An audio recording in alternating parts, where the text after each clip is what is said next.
Hello मेरे प्यारे बच्चों, तो क्या हाल चाल। आई होप कि आप लोग मस्त होंगे, तंदुरुस्त होंगे और आप लोगों की पढ़ाई भी बढ़िया चल रही हो। तो चलिए आज की वीडियो हम लोग स्टार्ट करते हैं। आज की video chemistry 12th unsolved set जो 3 है 2025 का हम लोग हल करेंगे। ठीक ना। कोड नंबर देख लीजिए 347 KC KA KB हो चुका है। अगर आप लोग नहीं देखें तो प्लेलिस्ट में वीडियो पढ़िए, जाकर देखिए, डिस्क्रिप्शन में भी लिंक उसका दे देंगे। ठीक है। रसायन विज्ञान। अब देखिए यहाँ पर जो ये नंबर लिखा है 7460012763। ठीक है। इस नंबर पर आप लोग कांटेक्ट करके PDF ले सकते हैं इसका, यानी कि पूरे अनसॉल्व पेपर का सॉल्यूशन ले सकते हैं। 2020 से लगाए 2025 तक केमिस्ट्री, फिजिक्स, बायोलॉजी, मैथ जो भी आपका है ले सकते हैं। ठीक है। 2020 से 2025 तक का सॉल्यूशन मिल जाएगा, वो भी कितना, 200 रुपए में। ठीक है। 200 रुपए में। आप लोग बहुत कोचिंग किए होंगे, बहुत मतलब कोचिंग करते होंगे और स्कूल भी जाते होंगे, लेकिन अनसॉल्व पेपर का सॉल्यूशन कोई नहीं देगा आपको। ठीक है। और हम दे रहे हैं अनसॉल्व पेपर का सॉल्यूशन, वो भी PDF के साथ।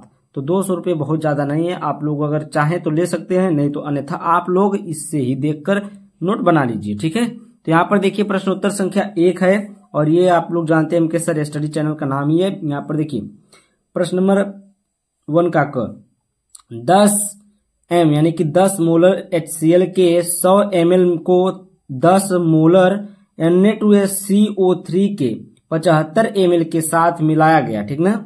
इन दोनों को मिलाया गया है, 75 ml के साथ मिलाया गया है। परिणामी विलयन होगा। परिणामी विलयन क्या होगा, तो इसमें ऑप्शन ही क्वेश्चन है, तो ऑप्शन में हम लोग अम्लीय मारेंगे। ठीक ना। अम्लीय होगा। क्या होगा, अम्लीय होगा। ऑप्शन नंबर 1 क्या हो जाएगा, सही जवाब हो जाएगा। उसके बाद प्रश्न नंबर 1 का ख देख लीजिए। प्रश्न नंबर 1 का ख देखिए Cu2+ है और Z इसका जो मतलब परमाणु क्रमांक दिया गया है 29 है। ठीक ना। में अयुग्मित इलेक्ट्रॉनों की संख्या क्या होगी, तो इसमें अयुग्मित इलेक्ट्रॉनों की संख्या 1 होती। कितना होती है, 1 होती है। कैसे, जब आप लोग इलेक्ट्रॉनिक विन्यास करेंगे ना, जब आप लोग इलेक्ट्रॉनिक विन्यास करेंगे तो उस पर देखिए, जब इलेक्ट्रॉनिक विन्यास करेंगे किसका, 29 का, तो इसमें जो लास्ट वाला जो नंबर आता है, जो डी यहां पर देखिए ये जाएगा। देखिए जब इसका इलेक्ट्रॉनिक विन्यास करेंगे हम लोग तो यहां पर देखिए कैसे आएगा, तो 29 है। देखिए 29 है और 29 के बाद इस पर क्या लिखा है, Cu2+ होता है, मतलब इसका Cu2+ का निकाला है और 29 परमाणु क्रमांक किसका है, तो Cu2+ का मतलब है कि ये 2 इलेक्ट्रॉन इसमें से अपना दे दिया है, तो बचा कितना, 27 बचा। तो 27 का इलेक्ट्रॉनिक विन्यास करेंगे हम लोग तो ये लास्ट का आता है 4s2 और 4s2 के बाद आता है 3d। तो 3d जो होता है इसमें 5 कक्षाएं होती हैं, तो इसमें 2 इलेक्ट्रॉन इसमें बढ़ जाएगा, 2 इलेक्ट्रॉन इसमें बढ़ जाएगा और 1 इलेक्ट्रॉन इसमें। तो देखिए यहाँ पर लास्ट में कितना बचा है, 7 इलेक्ट्रॉन। ठीक ना। 7 इलेक्ट्रॉन क्यों, क्योंकि जो 20 इलेक्ट्रॉन होता है वो 4s मतलब 3p तक भर जाता है। ठीक है। और यहाँ पर बचता है 4s2, तो 2 तो इसमें आ जाएगा, s वाले में कोष में आ जाएगा, और d में जाएंगे तो यहाँ पर देखिए 1 2 इसमें भरा हुआ है, 1 2 इसमें भरा हुआ, और ये ही क्या है, अयुग्मित है। इसमें एक ही इलेक्ट्रॉन भरा हुआ है, तो दूसरा इलेक्ट्रॉन का जगह खाली है, तो इसमें कितना है, अयुग्मित इलेक्ट्रॉन है, 1 अयुग्मित इलेक्ट्रॉन है। ठीक है। तो यहाँ पर 1 अयुग्मित इलेक्ट्रॉन होगा। उसके बाद देखिए यहाँ पर है ग वाला क्वेश्चन, CONH3 का 5 है और Cl है और Cl2 है अंत में। ठीक ना। तो विलयन में कुल कितने आयन होंगे, आयनों की संख्या ज्ञात करनी। तो आयनों की संख्या इसमें कितनी होगी, देखिए इसमें कोई आयन नहीं होता है, जो ये अमोनिया होता है इस पर कोई आयन नहीं होता है। बच गया आपका Cl और Cl2। तो ये देखिए कितना है, 1 गो Cl पर 1 गो माइनस चार्ज होता है, तो 1 आयन हुआ, और 2 गो Cl पर 2 माइनस चार्ज होगा, 2 आयन। तो यहाँ पर 2 आयन, यहाँ पर 1 आयन, तो कितना मिल गया, 3। तो 3 इस पर कितने होंगे, 3 आयन होंगे। कितने आयन होंगे, 3 आयन होंगे। ठीक ना, 3 आवेश। उसके बाद देखिए प्रश्न नंबर 1 का घ, निम्नलिखित में से कौन सा यौगिक फेलिंग विलयन को अपचयित नहीं करता है, तो ये आपका देखिए है कौन सा एसिड है। कौन सा एसिड है, देखिए CH3COOH, यानी कि ये इसको बोलेंगे हम लोग एसिटिक एसिड बोलते हैं। क्या बोलते हैं इसको, एसिटिक एसिड बोलते हैं। और ये सब याद रखिएगा कि CHOOH होता है जो फार्मिक एसिड है, और CHCHO जो फार्मेल्डिहाइड है, और CH3CHO एसिटाल्डिहाइड है। ये सब क्या करते हैं कि फेलिंग विलयन को क्या करते हैं, अपचयित करते हैं। ठीक ना। ये सब क्या करते हैं, फेलिंग विलयन को अपचयित करते हैं। जो आपका एसिटिक एसिड होता है ये वाला जो CH3COOH है, ये क्या करता है, अपचयित नहीं करता है। ठीक है। उसके बाद देखिए आपका सूत्र दिया है यहाँ पर, सूत्र दिया है C4H11N से कितने प्राथमिक एमीन संभव है। तो इसमें कितने प्राथमिक एमीन बनेंगे, तो इसमें 4 प्राथमिक एमीन बन जाएंगे, ठीक है। कितने 4 प्राथमिक एमीन बन जाएंगे, ठीक है। उसके बाद अगला क्वेश्चन देखिए, ये ऑप्शनल क्वेश्चन था तो इसको हम ज्यादा विख्यात मतलब ज्यादा विख्यात नहीं कर रहे हैं इसमें, ठीक ना। तो इसमें देखिए किस विटामिन के अभाव में स्कर्वी रोग होता है। तो सभी लोग जानते हैं विटामिन सी की कमी से स्कर्वी रोग होता है, विटामिन ए की कमी से रतौंधी होता है, विटामिन बी की कमी से बेरी रोग होता है, ठीक है। तो आप लोग बताएंगे विटामिन डी की कमी से कौन सा रोग होता है, आप लोग कमेंट करके बताएंगे, ठीक ना। विटामिन डी की कमी से कौन सा रोग होता है आप लोग जरूर बताइएगा, ठीक। यहाँ पर देखिए प्रश्न नंबर दूसरा है, प्रश्न नंबर दूसरा का क है, ये क्वथनांक उन्नयन एक एवं मोललता में क्या संबंध है। क्वथनांक के उन्नयन में और मोललता में क्या संबंध होता है, ये आपको क्या करना है, बताना है। तो क्वथनांक में उन्नयन मोललता के समानुपाती होता है। क्वथनांक में उन्नयन देखिए मोललता क्या होता है, समानुपाती होता है। तो समानुपाती का चिन्ह है मोललता, ये क्वथनांक में उन्नयन, ठीक है। तो जो आपका क्वथनांक में उन्नयन होता है ना, वो किसके समानुपाती होता है, मोललता के समानुपाती, जिसका फार्मूला आप यहाँ पर देख पा रहे हैं, डेल्टा टी और ये समानुपाती का चिन्ह लगाए एम, स्मॉल एम क्या है, मोललता है, ठीक ना। कैपिटल एम होता तो मोललता हो जाती, ये क्या है, मोललता है, ठीक। अब देखिए यहाँ पर डेल्टा टीबी है, यहाँ पर बराबर का चिन्ह हटाएंगे, केबी लगा देंगे, ठीक है।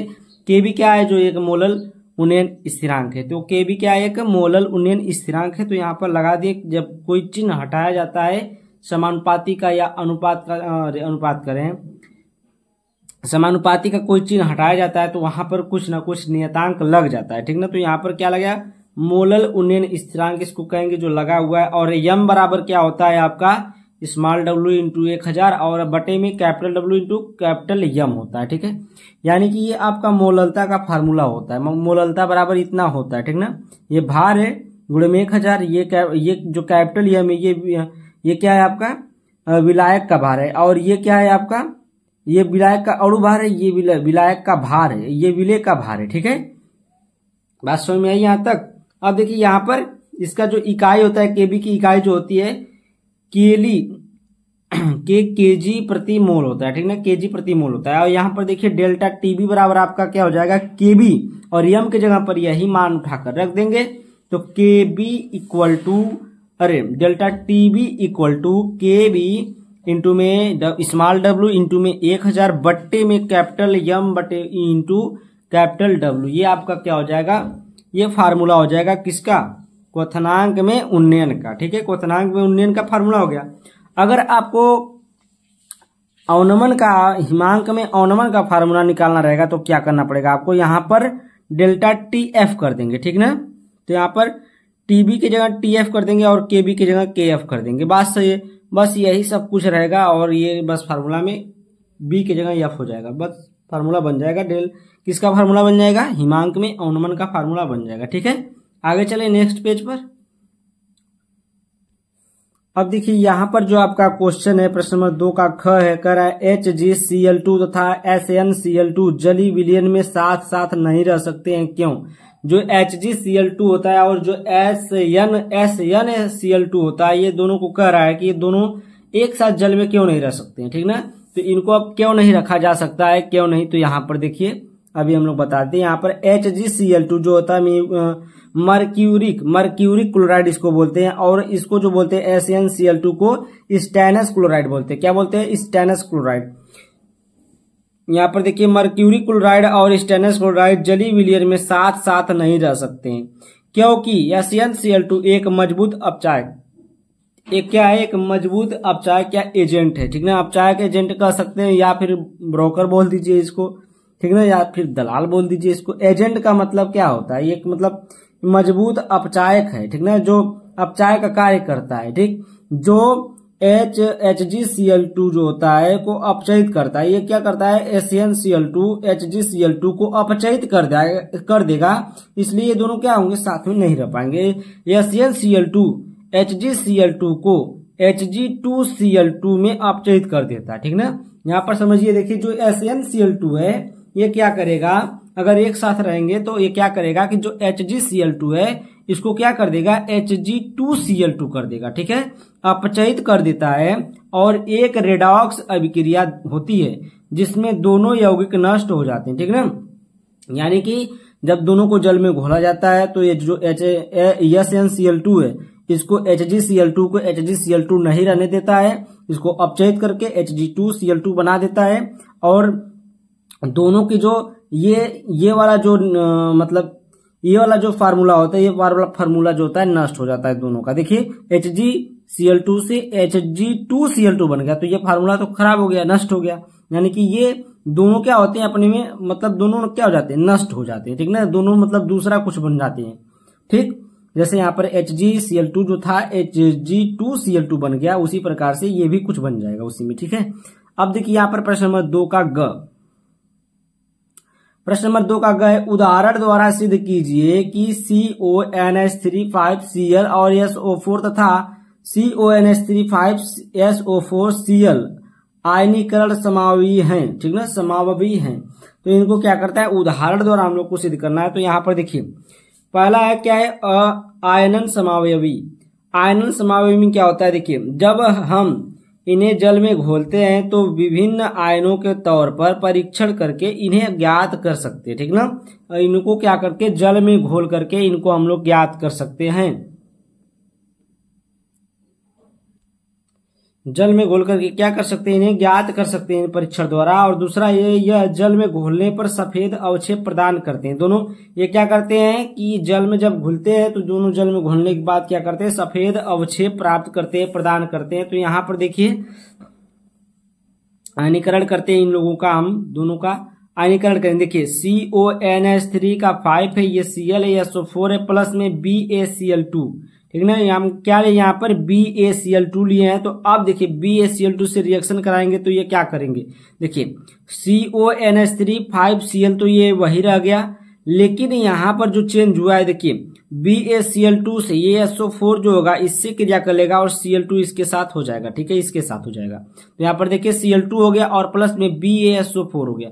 इससे पता चलता है ये आपका क्या है, सफेद अवक्षेप दिया है। क्या दिया है, सफेद अवक्षेप दिया है, ठीक है। उसके बाद देखिए दूसरा पॉइंट, दूसरा वाला क्या है, CONH3 5SO4 और यहाँ पर Cl है, प्लस में AgNO3 के साथ रिएक्ट कराएंगे हम लोग। तो इसमें देखिए क्या होता है, सफेद अवक्षेप देगा कि नहीं देगा आयनीकरण में।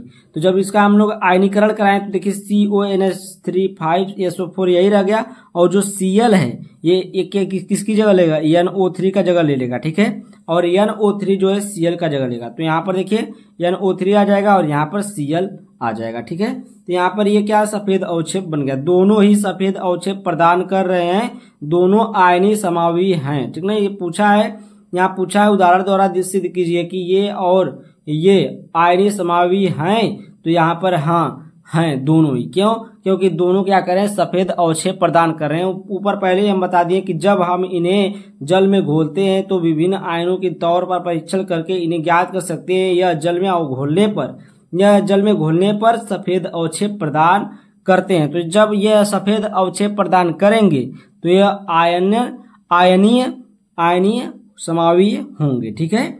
अगर नहीं करते तो नहीं होते। अब देखिए प्रश्न नंबर 2 का घ देख लेते हैं। प्रश्न नंबर 2 का घ, निम्नलिखित रासायनिक समीकरण को पूर्ण कीजिए C2H5Br, ठीक ना, इसको पूर्ण करना है। और यहाँ पर देखिए K2Cr2O7 प्लस में H2SO4 है, यहाँ पर हीट भी दिया है, बी में क्या बनेगा, ए में क्या बनेगा, सब बताना है। तो यहाँ पर देखिए हम लोग क्या करेंगे, C2H5Br ले लिए और ये किसकी उपस्थिति में क्रिया करेगा, जब KOH यानी कि एक्वस, यानी कि ये क्या है KOH, ये जली विलयन है, ठीक है, एक प्रकार का क्या है, जली विलयन है। AQ का मतलब होता है एक्वस, यानी एक्वस का मतलब होता है हिंदी में जलीय विलयन, ठीक है। तो एक्वस जो है KOH है, यानी कि पोटेशियम हाइड्रोक्साइड का एक जलीय विलयन उपस्थिति में लिया गया है और इसकी उपस्थिति में जब ये रिएक्ट करता है तो C2H5OH बनाता है, यानी कि यहां से OH इस पर आ जाता है, Br यहाँ पर आ जाएगा, यानी कि माइनस KBr बनेगा, ठीक ना। और यहाँ पर C2H5OH माइनस क्यों बोले, क्योंकि यहाँ पर KBr जो होगा आपका बाहर आ जाएगा, ठीक है। और ये जो है एथिल एल्कोहल बन जाएगा, जो होता है शराब, ठीक ना, दारू। उसके बाद देखिए ये फिर ये एक बार रिएक्ट कराएंगे K2Cr2O7 प्लस में H2SO4 से, और इसके साथ ही हम इसको हीट भी करेंगे। तो हीट करेंगे तो ये क्या बनेगा आपका मेन प्रोडक्ट जो बनेगा तो उसको हम लोग लिखेंगे CH3COOH। ये क्या बन गया आपका एसिटिक एसिड बन गया, ठीक नहीं। यहाँ पर नाम लिख लीजिएगा आप लोग। ये आपका है एथिल एल्कोहल है, ठीक है। ये क्या आपका एथिल एल्कोहल, एथिल एल्कोहल है। और ये आपका है एसिटिक एसिड, एसिटिक एसिड है। यहां पर लिख लीजिएगा एसिटिक एसिड, ठीक है। तो ये आपका एसिटिक एसिड बन गया। उसके बाद देखिए अब हम लोग नेक्स्ट पेज पर चलते हैं। प्रश्न नंबर आ गया 3 आपका, ठीक ना। प्रश्न नंबर कौन सा आ गया 3। प्रश्न नंबर 3 का पहला क्वेश्चन पूछा है कि 6 ग्राम यूरिया 200 ग्राम जल में घुली है, क्वथनांक में उन्नयन की गणना कीजिए। जल के लिए मोलल उन्नयन स्थिरांक 0.52 के केल्विन है और किलोग्राम मोल इनवर्स है, ठीक है। तो ये मान दिया हुआ है, मान दिया है, केबी का मान दिया है। अब देखिए यहाँ पर किसका किसका मान दिया पहले लिखेंगे। यहाँ पर लिखेंगे दिया है स्मॉल डब्ल्यू बराबर 6 ग्राम, स्मॉल डब्ल्यू बराबर 6 ग्राम दिया है। और 200 ग्राम जल में यानी कि कैपिटल डब्ल्यू को मान दिए, कैपिटल डब्ल्यू 200 ग्राम। क्वथनांक में उन्नयन की गणना कीजिए। उन्नयन क्वथनांक उन्नयन का गणना करना यानी कि डेल्टा टीबी का मान निकालना यहाँ पर, ठीक है, डेल्टा टीबी का। और स्मॉल डब्ल्यू का मान जो हम लोग निकालेंगे किससे, यूरिया के सूत्र से। तो NH2CO NH2 ये फार्मूला होता है। ये कितना होता है इसका अणुभार 60 होता है, 60 ग्राम इसका अणुभार होता है। केबी का मान आपका दिया है, मोलल उन्नयन स्थिरांक कितना दिया है 0.52 दिया है, ठीक ना। तो यहाँ पर लिख लिए डेल्टा टीबी का मान निकालना, यहाँ पर कहा है क्वथनांक में उन्नयन की गणना कीजिए, ठीक।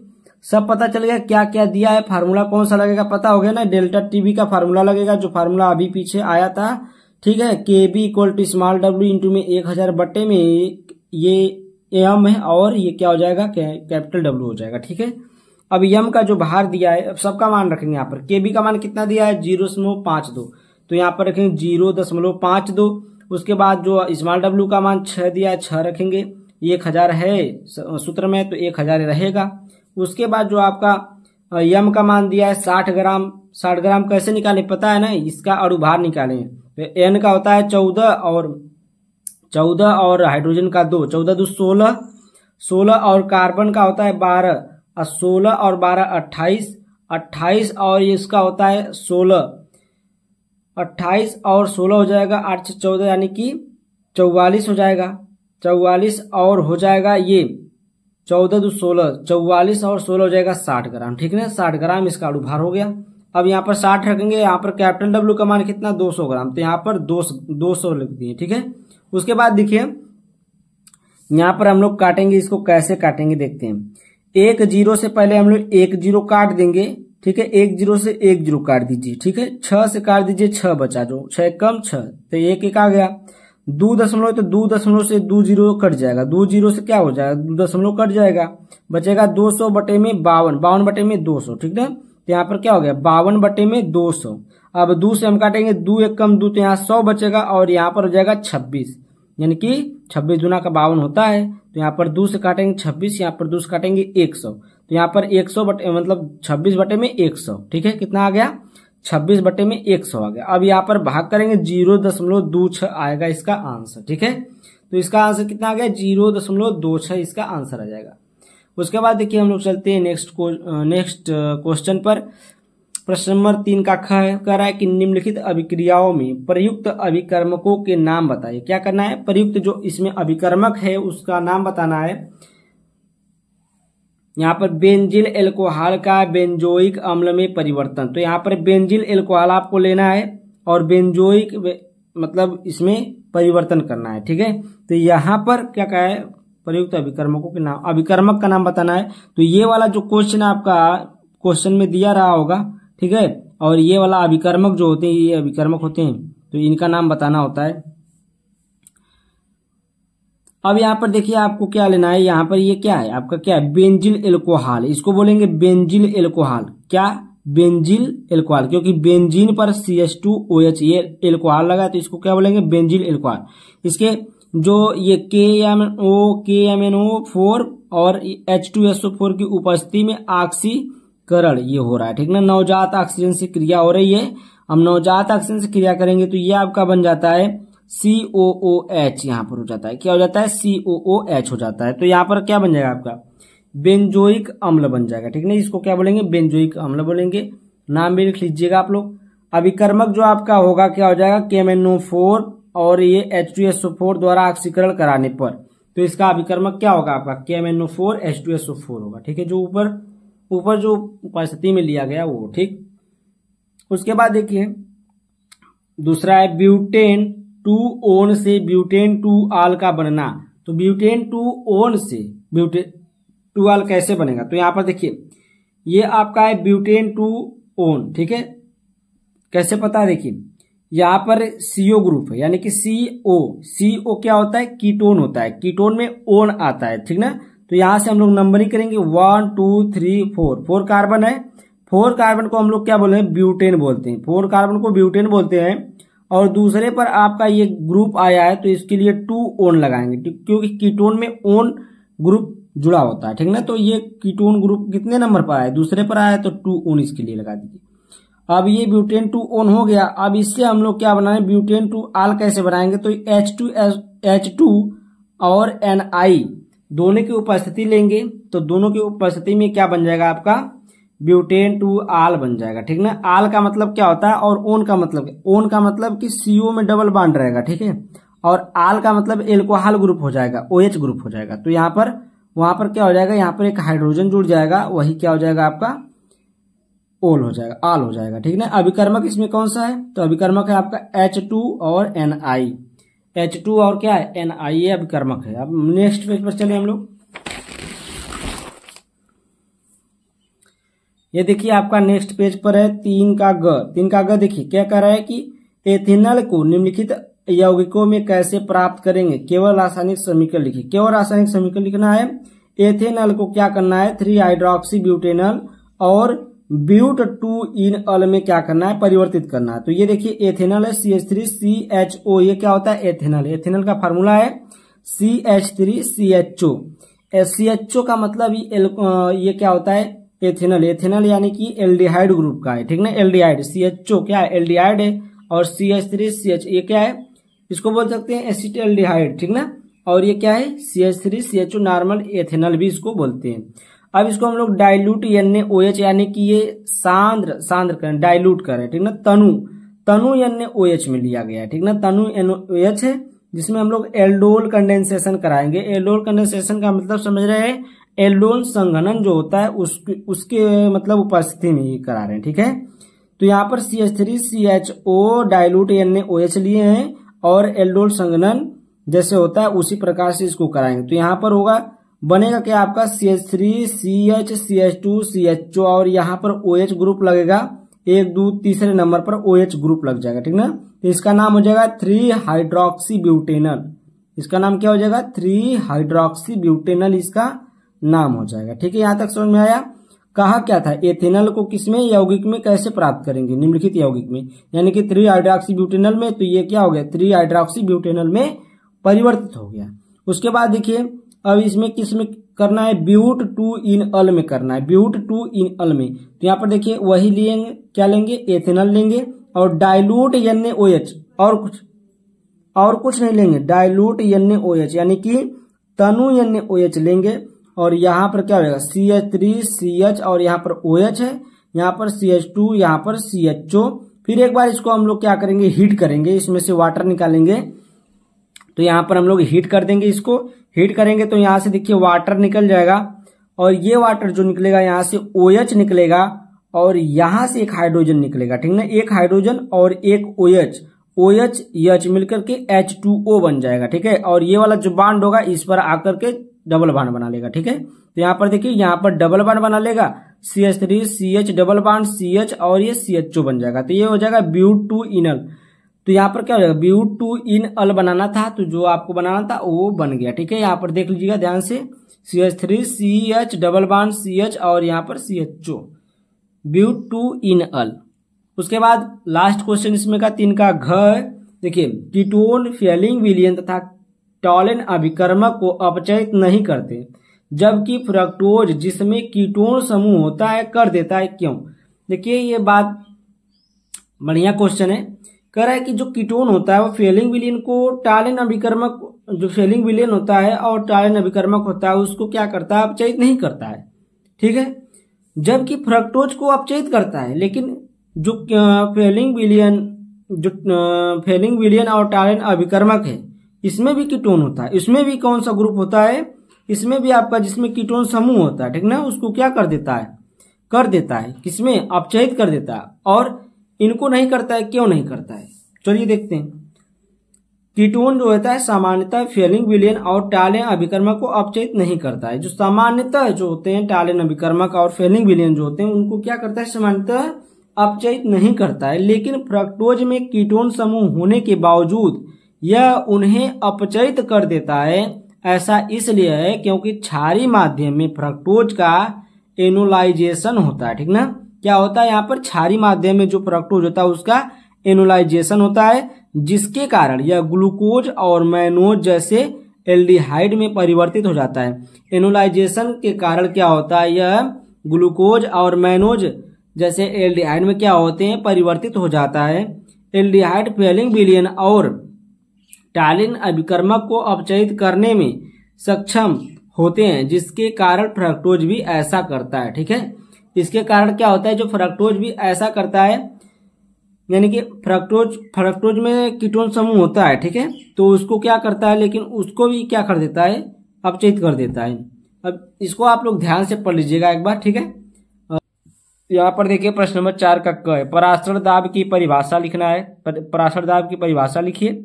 और यहाँ पर एक क्वेश्चन दिया है, 27 डिग्री सेल्सियस पर यूरिया के 2% जलीय विलयन का पराशर दाब ज्ञात कीजिए। विलयन स्थिरांक S = 0.082 लीटर एटीएम यानी कि एटमॉस्फेयर के इनवर्स है और मोल इनवर्स है। ठीक है, तो ये आपका इतना दिया है, ये यहाँ पर आपको परिभाषा लिखना है और ये आपको क्वेश्चन हल करना है। ठीक है, तो यहाँ पर देखिए दाब, पराशर दाब पहले हम लोग देख लेते हैं। पराशर दाब किसे कहते हैं, अर्धपारगम में झिल्ली पर लगाया गया वह बाह्य न्यूनतम दाब जो पराशर को रोक दे। ठीक है, उसे हम लोग पराशर दाब कहते हैं। इसे पाई से दर्शाते हैं। एकदम सिंपल परिभाषा है, कुछ नहीं इसमें करना है। पराशर दाब में क्या है कि एकदम सिंपल परिभाषा, अर्धपारगम में झिल्ली पर जो ऐसा दाब लगाया गया हो बाह्य से, यानी कि बाहर से ऐसा कम से कम दाब लगाया गया हो जो दाब क्या करे, जो पराशर हो रहा है तो उस पराशर को क्या करे, रोक दे। ठीक है, उसी को हम लोग क्या बोलते हैं, पराशर दाब बोलते हैं। ठीक ना, अर्धपारगम में झिल्ली पर लगाया गया वह बाह्य न्यूनतम दाब जो पराशर की क्रिया को रोक दे या पराशर को रोक दे, उसे हम क्या कहते हैं, पराशर दाब कहते हैं। इसे हम लोग किससे दर्शाते हैं, पाई से दर्शाते हैं या दिखाते हैं। ठीक है, अब यहाँ पर देखिए हल। यहाँ पर क्वेश्चन दिया है कि 27 डिग्री सेल्सियस पर यूरिया की 2% जलीय विलयन का पराशर दाब ज्ञात कीजिए।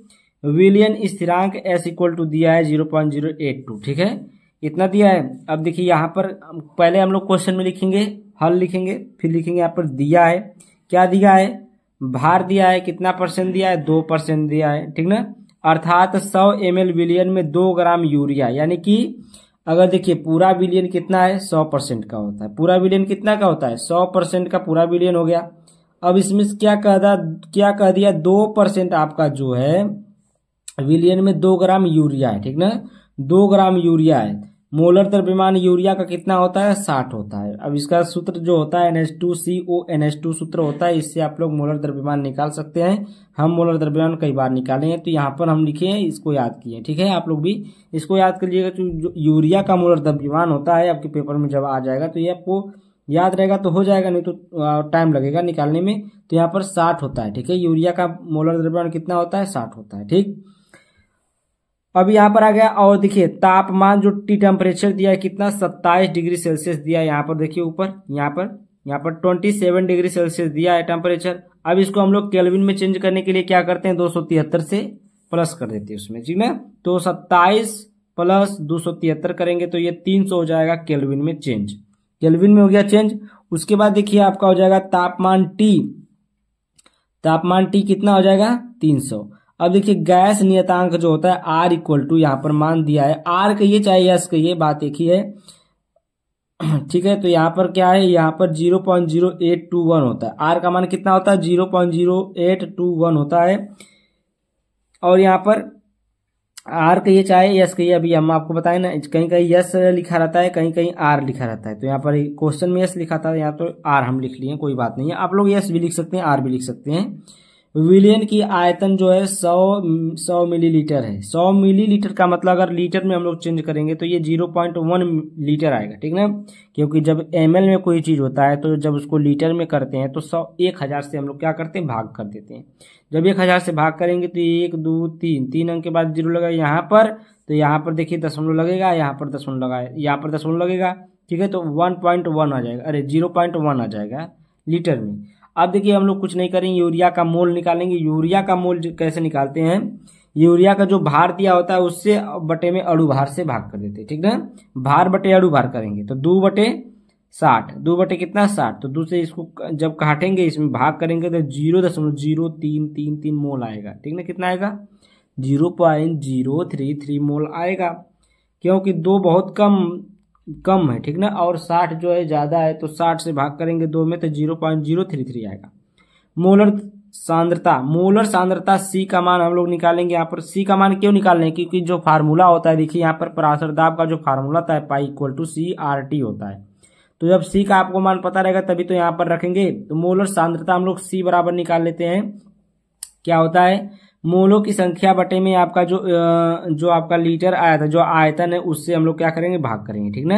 तो ये विलियन का आयतन कितना है, 0.1 है। तो यहाँ पर क्या हो जाएगा, मोल बटे में आयतन, तो यहाँ पर 0.033 मोल था और 0.1 क्या था, ये आयतन था। तो भाग किए, जब 0 से इतने भाग करेंगे तो ये 1 दशमलव जो है, 1 दशमलव काट के यहाँ पर आ जाएगा, ठीक ना। 1 अंक काट देगा दशमलव, तो यहाँ पर आ जाएगा 0.33 मोल प्रति लीटर, ठीक ना। कितना आ जाएगा, 0.33 मोल प्रति लीटर। पराशर दाब पाई इक्वल टू होता है आपका CRT, क्या होता है, CST भी लिख सकते हैं, CRT भी लिख सकते हैं, ठीक है। तो यहाँ पर सी का मान कितना आ गया, सी का मान आ गया 0.33, तो यहाँ पर 0.333 रख दें, गुणे में आपका आर का मान जो दिया था 0.0821, तो ये 0.02821 लिख देंगे आर का मान। टी का मान आपका 30 नहीं है, ये 300, ठीक है। टी का मान कितना आ जाएगा, 300, टी का मान कितना, 300। अब देखिए हम लोग क्या करेंगे, इसका गुणा और इसका गुणा और इसका गुणा जब करेंगे तो ये आ जाएगा 8.21 ATM, ठीक ना। इसका पाई का जो मात्रक होता है ATM यानी कि एटमॉस्फेयर, ठीक। तो ये 8.21 ही आएगा, ठीक है। 300 से गुणा करेंगे इसमें और इसका गुणा इसमें, इसका गुणा इसमें, सभी का गुणा कर देंगे 300 में, तो आपका आंसर आ जाएगा पाई का मान 8.21 ATM, ठीक है। यहाँ तक समझ में आई बात। आगे चलिए हम लोग नेक्स्ट क्वेश्चन पर। देखिए अगर आप लोगों को न्यूमेरिकल की वीडियो चाहिए तो न्यूमेरिकल हम सभी न्यूमेरिकल कराए हैं, इसी ईयर में कराए हैं सभी न्यूमेरिकल। तो न्यूमेरिकल की वीडियो आप लोग देख सकते हैं, डिस्क्रिप्शन में लिंक हम दे देंगे, आप लोग न्यूमेरिकल देख लेंगे, वहां पर 25-30 न्यूमेरिकल कराए हैं, ठीक ना। 30 न्यूमेरिकल है 2 वीडियो में, 2-3 वीडियो है उसका। तो यहाँ पर देखिए प्रश्न नंबर 4 का ख, फैराडे के विद्युत अपघटन के नियमों को समझाइए। फैराडे के विद्युत अपघटन के नियमों को समझाइए। अगर उतना न्यूमेरिकल कर लेंगे जितना हम न्यूमेरिकल कराए हैं तो आपको न्यूमेरिकल में कोई पीछे नहीं कर पाएगा, ठीक है। आपका विलियन का जो न्यूमेरिकल है पूरा क्लियर हो जाएगा। यहाँ पर देखिए प्रथम नियम, पहला नियम क्या है, विद्युत अपघटन से किसी इलेक्ट्रोड पर, ठीक ना, मुक्त होने वाली पदार्थ की मात्रा प्रवाहित धारा की मात्रा के समानुपाती होती है। यहाँ पर देखिए हम एक एग्जाम्पल के रूप में इसको देखिए कंटेनर लिए यहाँ पर, ठीक है, और यहाँ पर देखिए प्लस है, ये निगेटिव है, ठीक है। यहाँ पर क्या हो रहा है, विद्युत धारा प्रवाहित की जा रही है, विद्युत धारा प्रवाहित की जाए, तो इसमें प्लस धारा इसमें माइनस धारा, ठीक है। विद्युत अपघटन से किसी इलेक्ट्रोड पर, ये क्या है, ये इलेक्ट्रोड है, ठीक ना, मुक्त होने वाली पदार्थ की मात्रा प्रवाहित धारा की मात्रा के समानुपाती होता है। लेकिन इसमें जो धारा हो रही है प्रवाहित उसी की मात्रा के समानुपाती होता है, ठीक ना। क्या, जो उसमें मुक्त होती है कौन, पदार्थ, मुक्त होने वाली पदार्थ की मात्रा जो होती है प्रवाहित धारा की मात्रा के समानुपाती होती है। यानी कि जो मुक्त होने वाली पदार्थ है उसको हम लोग कैपिटल W से प्रदर्शित करते हैं, और जो आपकी धारा है वो Q से, या फिर Q इक्वल टू होता है ZIT, ठीक ना। Q इक्वल टू क्या होता है, ZIT होता है, जहां पर Z आपका एक रासायनिक से नियतांक है। जब यहाँ पर बराबर का चिन्ह लगता है तो Z आ जाता है, और Q इक्वल टू आपका होता है IT, ठीक ना, धारा और समय। तो यहाँ पर Q इक्वल टू IT रख दिए, और Z क्यों आया है, क्योंकि ये प्रोपोर्शनल का चिन्ह हटा है तो यहाँ पर इक्वल हो गया है। जब इक्वल हो जाएगा तो Z का मान यहाँ पर Z रख देंगे यहाँ पर, ठीक है। तो यहाँ Z इक्वल टू लिखा गया है, रासायनिक सेल नियतांक है।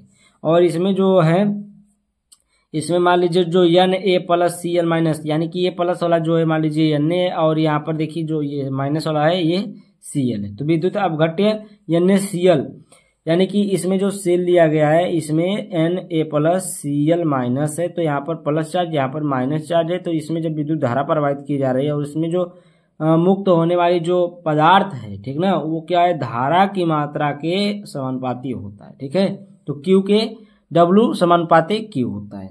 उसके बाद देखिए द्वितीय नियम।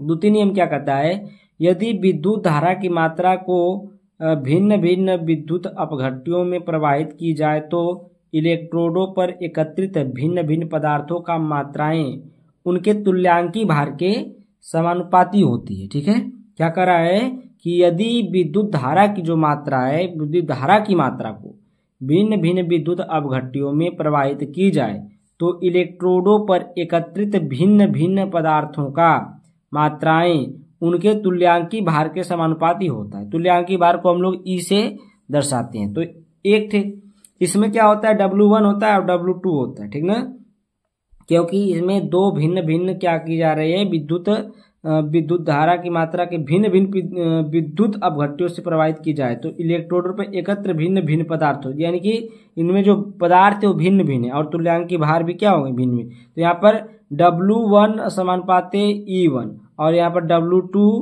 Proportional E2। ठीक है, अब जब इसको हम लोग क्या करेंगे, देखिए W1 अपान में W2 तो ये E1 अपान में E2 होगा। ठीक ना, जब W1 अपान W2 करेंगे तो E1 अपान E2 होगा। तो ये आपका ये सेकेंड नियम का ये फार्मूला बन जाता है, द्वितीय नियम का, किसके, फैराडे के द्वितीय नियम का ये फार्मूला बन जाता है। ठीक है, तो यहाँ तक समझ में आई बात। अब हम लोग चलते हैं प्रश्न नंबर 4 के ग पर। प्रश्न नंबर 4 का ग देखिए, NH3 का प्लेटिनम की सतह पर अपघटन शून्य कोटि की अभिक्रिया है, N2 एवं H2 के उत्पादन की दर क्या होगी। तो यहाँ पर देखिए K इक्वल टू मान दिया है 2.5 × 10⁻⁴ mole into litre inverse second inverse. ठीक है, ये मान दिया है K बराबर। अब देखिए हम लोग क्या करेंगे, कुछ नहीं करेंगे। देखिए वेग स्थिरांक आपका दे ही दिया है K इक्वल टू 2.5 × 10⁻⁴ और समीकरण जो है आपको समीकरण बनाना पड़ेगा NH3 का। तो NH3 किस में टूटता है, N2 और H2 में टूटता है। तो N2 और H2 में जब ये टूटेगा तो देखिए यहाँ पर क्या होगा, ये देखिए N2 प्लस में H2। अब यहाँ पर हाइड्रोजन तो 3 है, यहाँ पर हाइड्रोजन 2 ही था, तो यहाँ पर 3 से गुणा कर दें, 3 दूना के ये 6 हो गया। नाइट्रोजन यहाँ पर 2 है और यहाँ पर 1 है, तो यहाँ पर 2 से गुणा करेंगे, नाइट्रोजन 2 हो गया और 2 3 6 हाइड्रोजन भी हो गया, संतुलित हो गया। यहाँ पर देखिए जो इसके आयनों की संख्या होती है ना, ये क्या होती है, 0 होती है। आयनों की संख्या क्या होती है, अमोनिया पर 0 होती है, तो आयनों की संख्या 0, N बराबर 0 आया। R दर बराबर क्या होगा, फार्मूला है -1/2 dNH3। NH3 के लिए हम लोग निकाले हैं तो NH3/dt। ठीक है, NH3/dt। तो N2 का दर निकालेंगे, जब N2 का इसी जैसे R दर ये पूरे का दर निकाले अमोनिया का, अब N2 का दर निकालेंगे तो N2 का दर निकालेंगे तो dN2/dt और H2 का दर निकालेंगे तो 1/3, क्योंकि 1/3 इसलिए कि ये देखिए तीन एटम है हाइड्रोजन गैस के। ठीक ना, हाइड्रोजन कितने एटम है, 3 एटम है हाइड्रोजन के, और यहाँ पर जो था ये माइनस इसलिए लगा है कि ये अपघटन है, अरे इसको क्या बोलते हैं, अभिकारक बोलते हैं। तो ये अभिकारक है, तो ये अभिकारक है इसलिए इधर है, ये इधर है तो माइनस लगेगा, और 1/2 किस लिए कि ये इसके 2 अणु हैं तो 1/2। ठीक है, उसके बाद DNH3 और DT, और इधर जब गएंगे तो इधर के लिए माइनस नहीं लगता है, इधर के लिए राइट साइड के लिए माइनस नहीं लगता, प्लस लगता है। ठीक है, तो N2 का दर, तो यहाँ पर देखिए D इक्वल यहाँ पर इसके आगे कुछ नहीं, यानी कि ये एक ही अणु है N2 का, तो एक अणु है तो D लिखेंगे, dN2/dt। और H2 का देखिए यहाँ पर 3 अणु है, तो 3 अणु तो 1/3 और dH2/dt। यहाँ तक समझ में आई बात, आगे चले। देखिए आगे देखिए यहाँ पर शून्य कोटि की अभिक्रिया है। ये क्या है, शून्य कोटि की अभिक्रिया है। N2 के लिए जो मान आया, N2 के लिए मान देखिए 2.5 × 10⁻⁴ गुणे 1 कर देंगे, क्योंकि N2 जो था एक ही इसके अणु थे तो 1 से गुणा हुआ इसमें, जब 1 से गुणा होगा तो यही मान आएगा, तो ये मीटर इंटू सेकेंड इनवर्स, ठीक ना।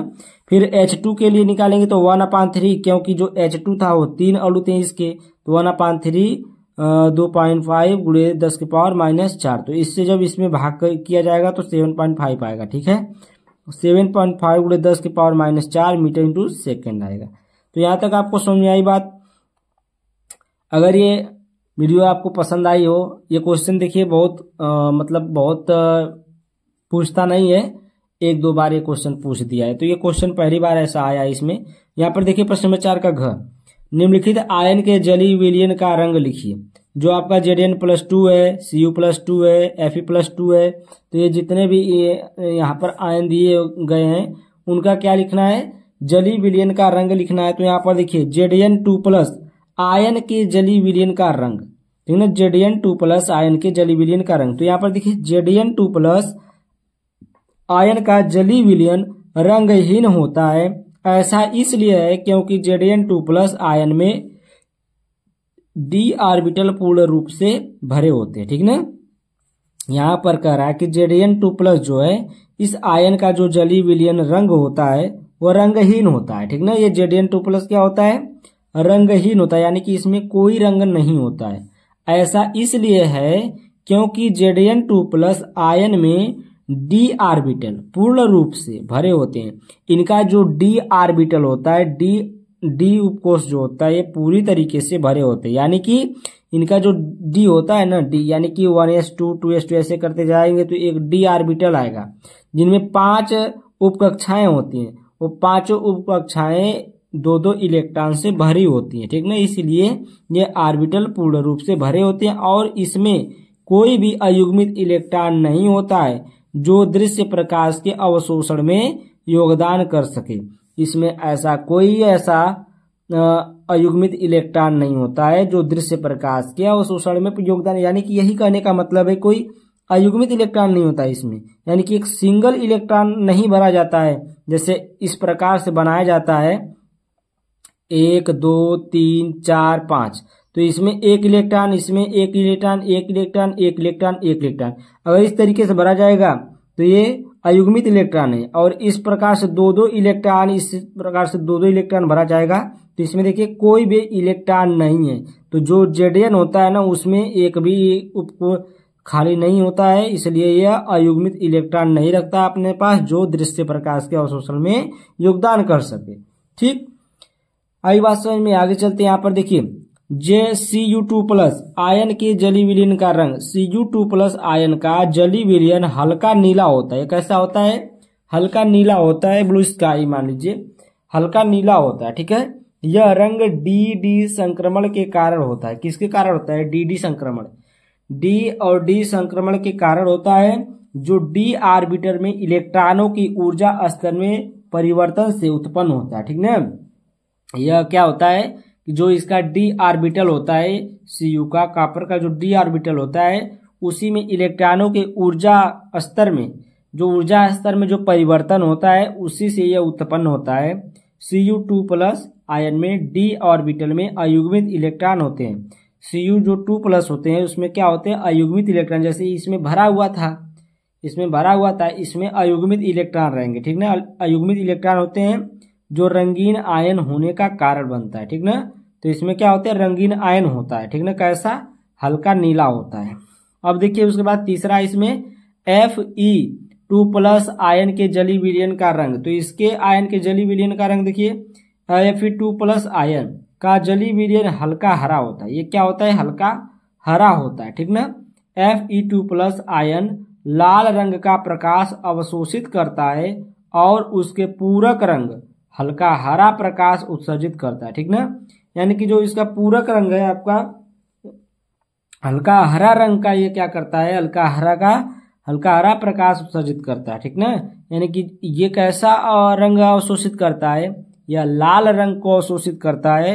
और जो इसका पूरक रंग है लाल रंग का, वो क्या करता है, हल्का हरा रंग प्रकाश का उत्सर्जित करता है। यानी कि ये लाल रंग तो अवशोषित करता है, लेकिन वो देता कैसा है, हल्का हरा रंग देता है, ठीक है। तो यहाँ तक बात समझ में आई आपका प्रश्न नंबर 4 का घ तक। आगे चलते हैं हम लोग प्रश्न नंबर 5 पर। भाई देखिए केमिस्ट्री में बता दूं, केमिस्ट्री कुछ नहीं है, ठीक है। 2-3 साल से मैं हल कर रहा हूँ, केमिस्ट्री कुछ नहीं है। MK सर SDH देखिए चैनल का नाम है। अगर चैनल का नाम मतलब मेरे चैनल पर वीडियो जो मैं डालता हूँ, अगर आपको वीडियो अच्छी लगती है तो वीडियो को लाइक, चैनल को सब्सक्राइब कर लीजिए, क्योंकि ऐसी वीडियो आपको कोई नहीं देगा, ठीक है। और हाँ, वन शॉट वीडियो भी पड़ेगी, वन शॉट वीडियो आप लोग देखते रहिएगा, ठीक। 5 का क, इलेक्ट्रोड विभव क्या है, इसको प्रभावित करने वाले कारकों का उल्लेख कीजिए।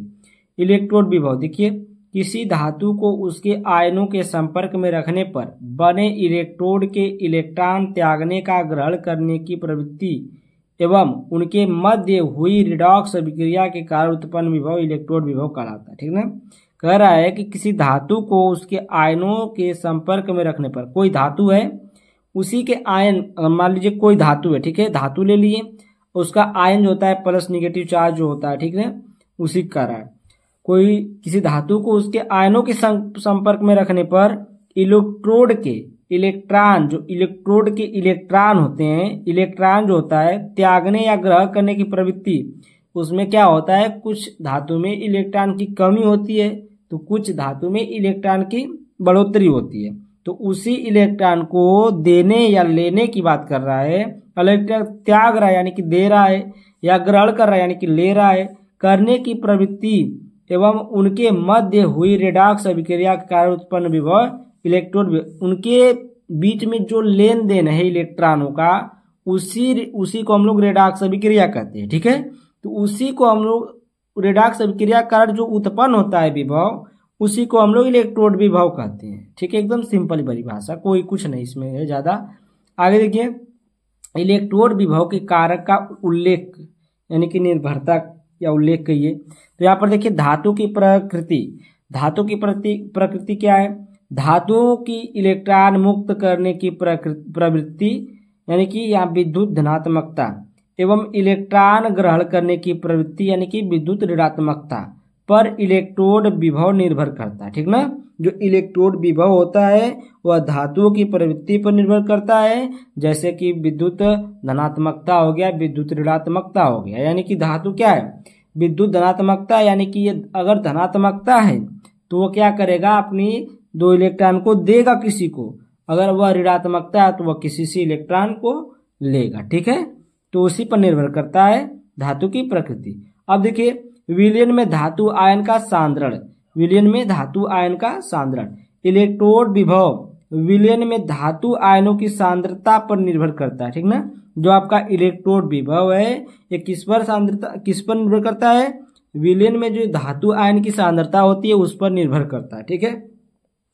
सामान्यतः सांद्रता बढ़ने पर इलेक्ट्रोड विभव घटता है, ठीक ना। जब किसी की कंडेंसेशन बढ़ेगा यानी कि सांद्रता बढ़ेगी तो वह क्या करेगा, इलेक्ट्रोड विभव भी क्या करेगा, घटेगा, ठीक ना। इलेक्ट्रोड विभव घटेगा जब सांद्रता बढ़ेगी। ताप का प्रभाव, ताप का प्रभाव देखिए, इलेक्ट्रोड विभव पर ताप का प्रभाव ननस्ट समीकरण के अनुसार निर्भर करता है, ठीक ना। इलेक्ट्रोड विभव पर ताप का जो प्रभाव होता है वह ननस्ट समीकरण के अनुसार निर्भर करता है। देखिए यहाँ पर फार्मूला एक बनता है आपका E=E0 माइनस 2.303 RT अपान में NF इंटू लॉग MS अपान में N, ये देखिए M है, ठीक ना, ये N प्लस है और ये एक्वस सॉल्यूशन के रूप में है। इसका मतलब ये है कि इसमें जो M है ये N प्लस का मतलब है इसके इलेक्ट्रॉनों की संख्या है, ठीक है, इसके क्या है, इलेक्ट्रॉनों की संख्या है। उसके बाद देखिए दाब का प्रभाव, इसको आप लोग फार्मूला लिख भी सकते हैं और नए भी लिख सकते हैं, इसको छोड़ भी देंगे तो भी कोई बात नहीं है, इतना लिख दीजिएगा। दाब का प्रभाव, दाब का प्रभाव चौथी पॉइंट है, यदि इलेक्ट्रोड गैसीय होता है तो गैसों का दबाव निश्चित रखा जाता है। यानी कि दाब का प्रभाव तब होता है जब कोई इलेक्ट्रोड अगर वो गैसीय है यानी कि गैस के रूप में है तो उसका जो गैसीय का दबाव निश्चित रखा जाता है, यानी कि एक प्रकार से रखा जाता है, ठीक है, यानी कि एक बराबर रखा जाता है। आगे चले हम लोग नेक्स्ट क्वेश्चन पर। अच्छा आप लोग बताइएगा, आप लोगों को समझ में तो आ रहा है ना, समझ में नहीं आएगा तो कोई मतलब ही निकलेगा नहीं, ठीक है। नोट सिर्फ बनाते जाइए, नोट बनाते जाइए और पढ़ते जाइए बढ़िया से। देखिए आणविकता व अभिक्रिया की कोटि में अंतर को उदाहरण सहित समझाइए। जो अभिक्रिया की आणविकता होती है और अभिक्रिया की कोटि, ठीक ना, इसमें क्या करना है, अंतर बताना है उदाहरण के साथ। तो यहाँ पर देखिए अभिक्रिया की कोटि एक और लिख लिए, एक और लिख लिए अभिक्रिया की आणविकता। पहली पॉइंट, इसे किसे, अभिक्रिया की कोटि को, ठीक ना, इसे प्रयोगों द्वारा ज्ञात किया जाता है। जो अभिक्रिया की कोटि होती है इसको हम लोग क्या करते हैं, प्रयोग से क्या करते हैं, ज्ञात कर लेते हैं। अभिक्रिया की आणविकता इसे क्रिया विधि द्वारा ज्ञात किया जाता है। इसमें प्रयोग का उपयोग किया गया, इसमें क्रिया विधि, ठीक ना, इसमें प्रयोगों द्वारा ज्ञात किया जाता है, इसमें क्रिया विधि द्वारा ज्ञात किया जा सकता है, किया जाता है। दूसरी पॉइंट, किसी अभिक्रिया की कोटि शून्य, पूर्णांक, धनात्मक, ऋणात्मक तथा भिन्नात्मक भी हो सकती है। जो अभिक्रिया की कोटि है कैसी हो सकती है, शून्य भी हो सकती है, पूर्णांक भी हो सकती है, धनात्मक भी हो सकती है, ऋणात्मक भी हो सकती है और भिन्न के रूप में भी हो सकती है, ठीक ना, यानी कि भिन्नात्मक भी हो सकती है। उसके बाद इसकी दूसरी पॉइंट, आणविकता शून्य, ऋणात्मक तथा भिन्नात्मक नहीं होती है।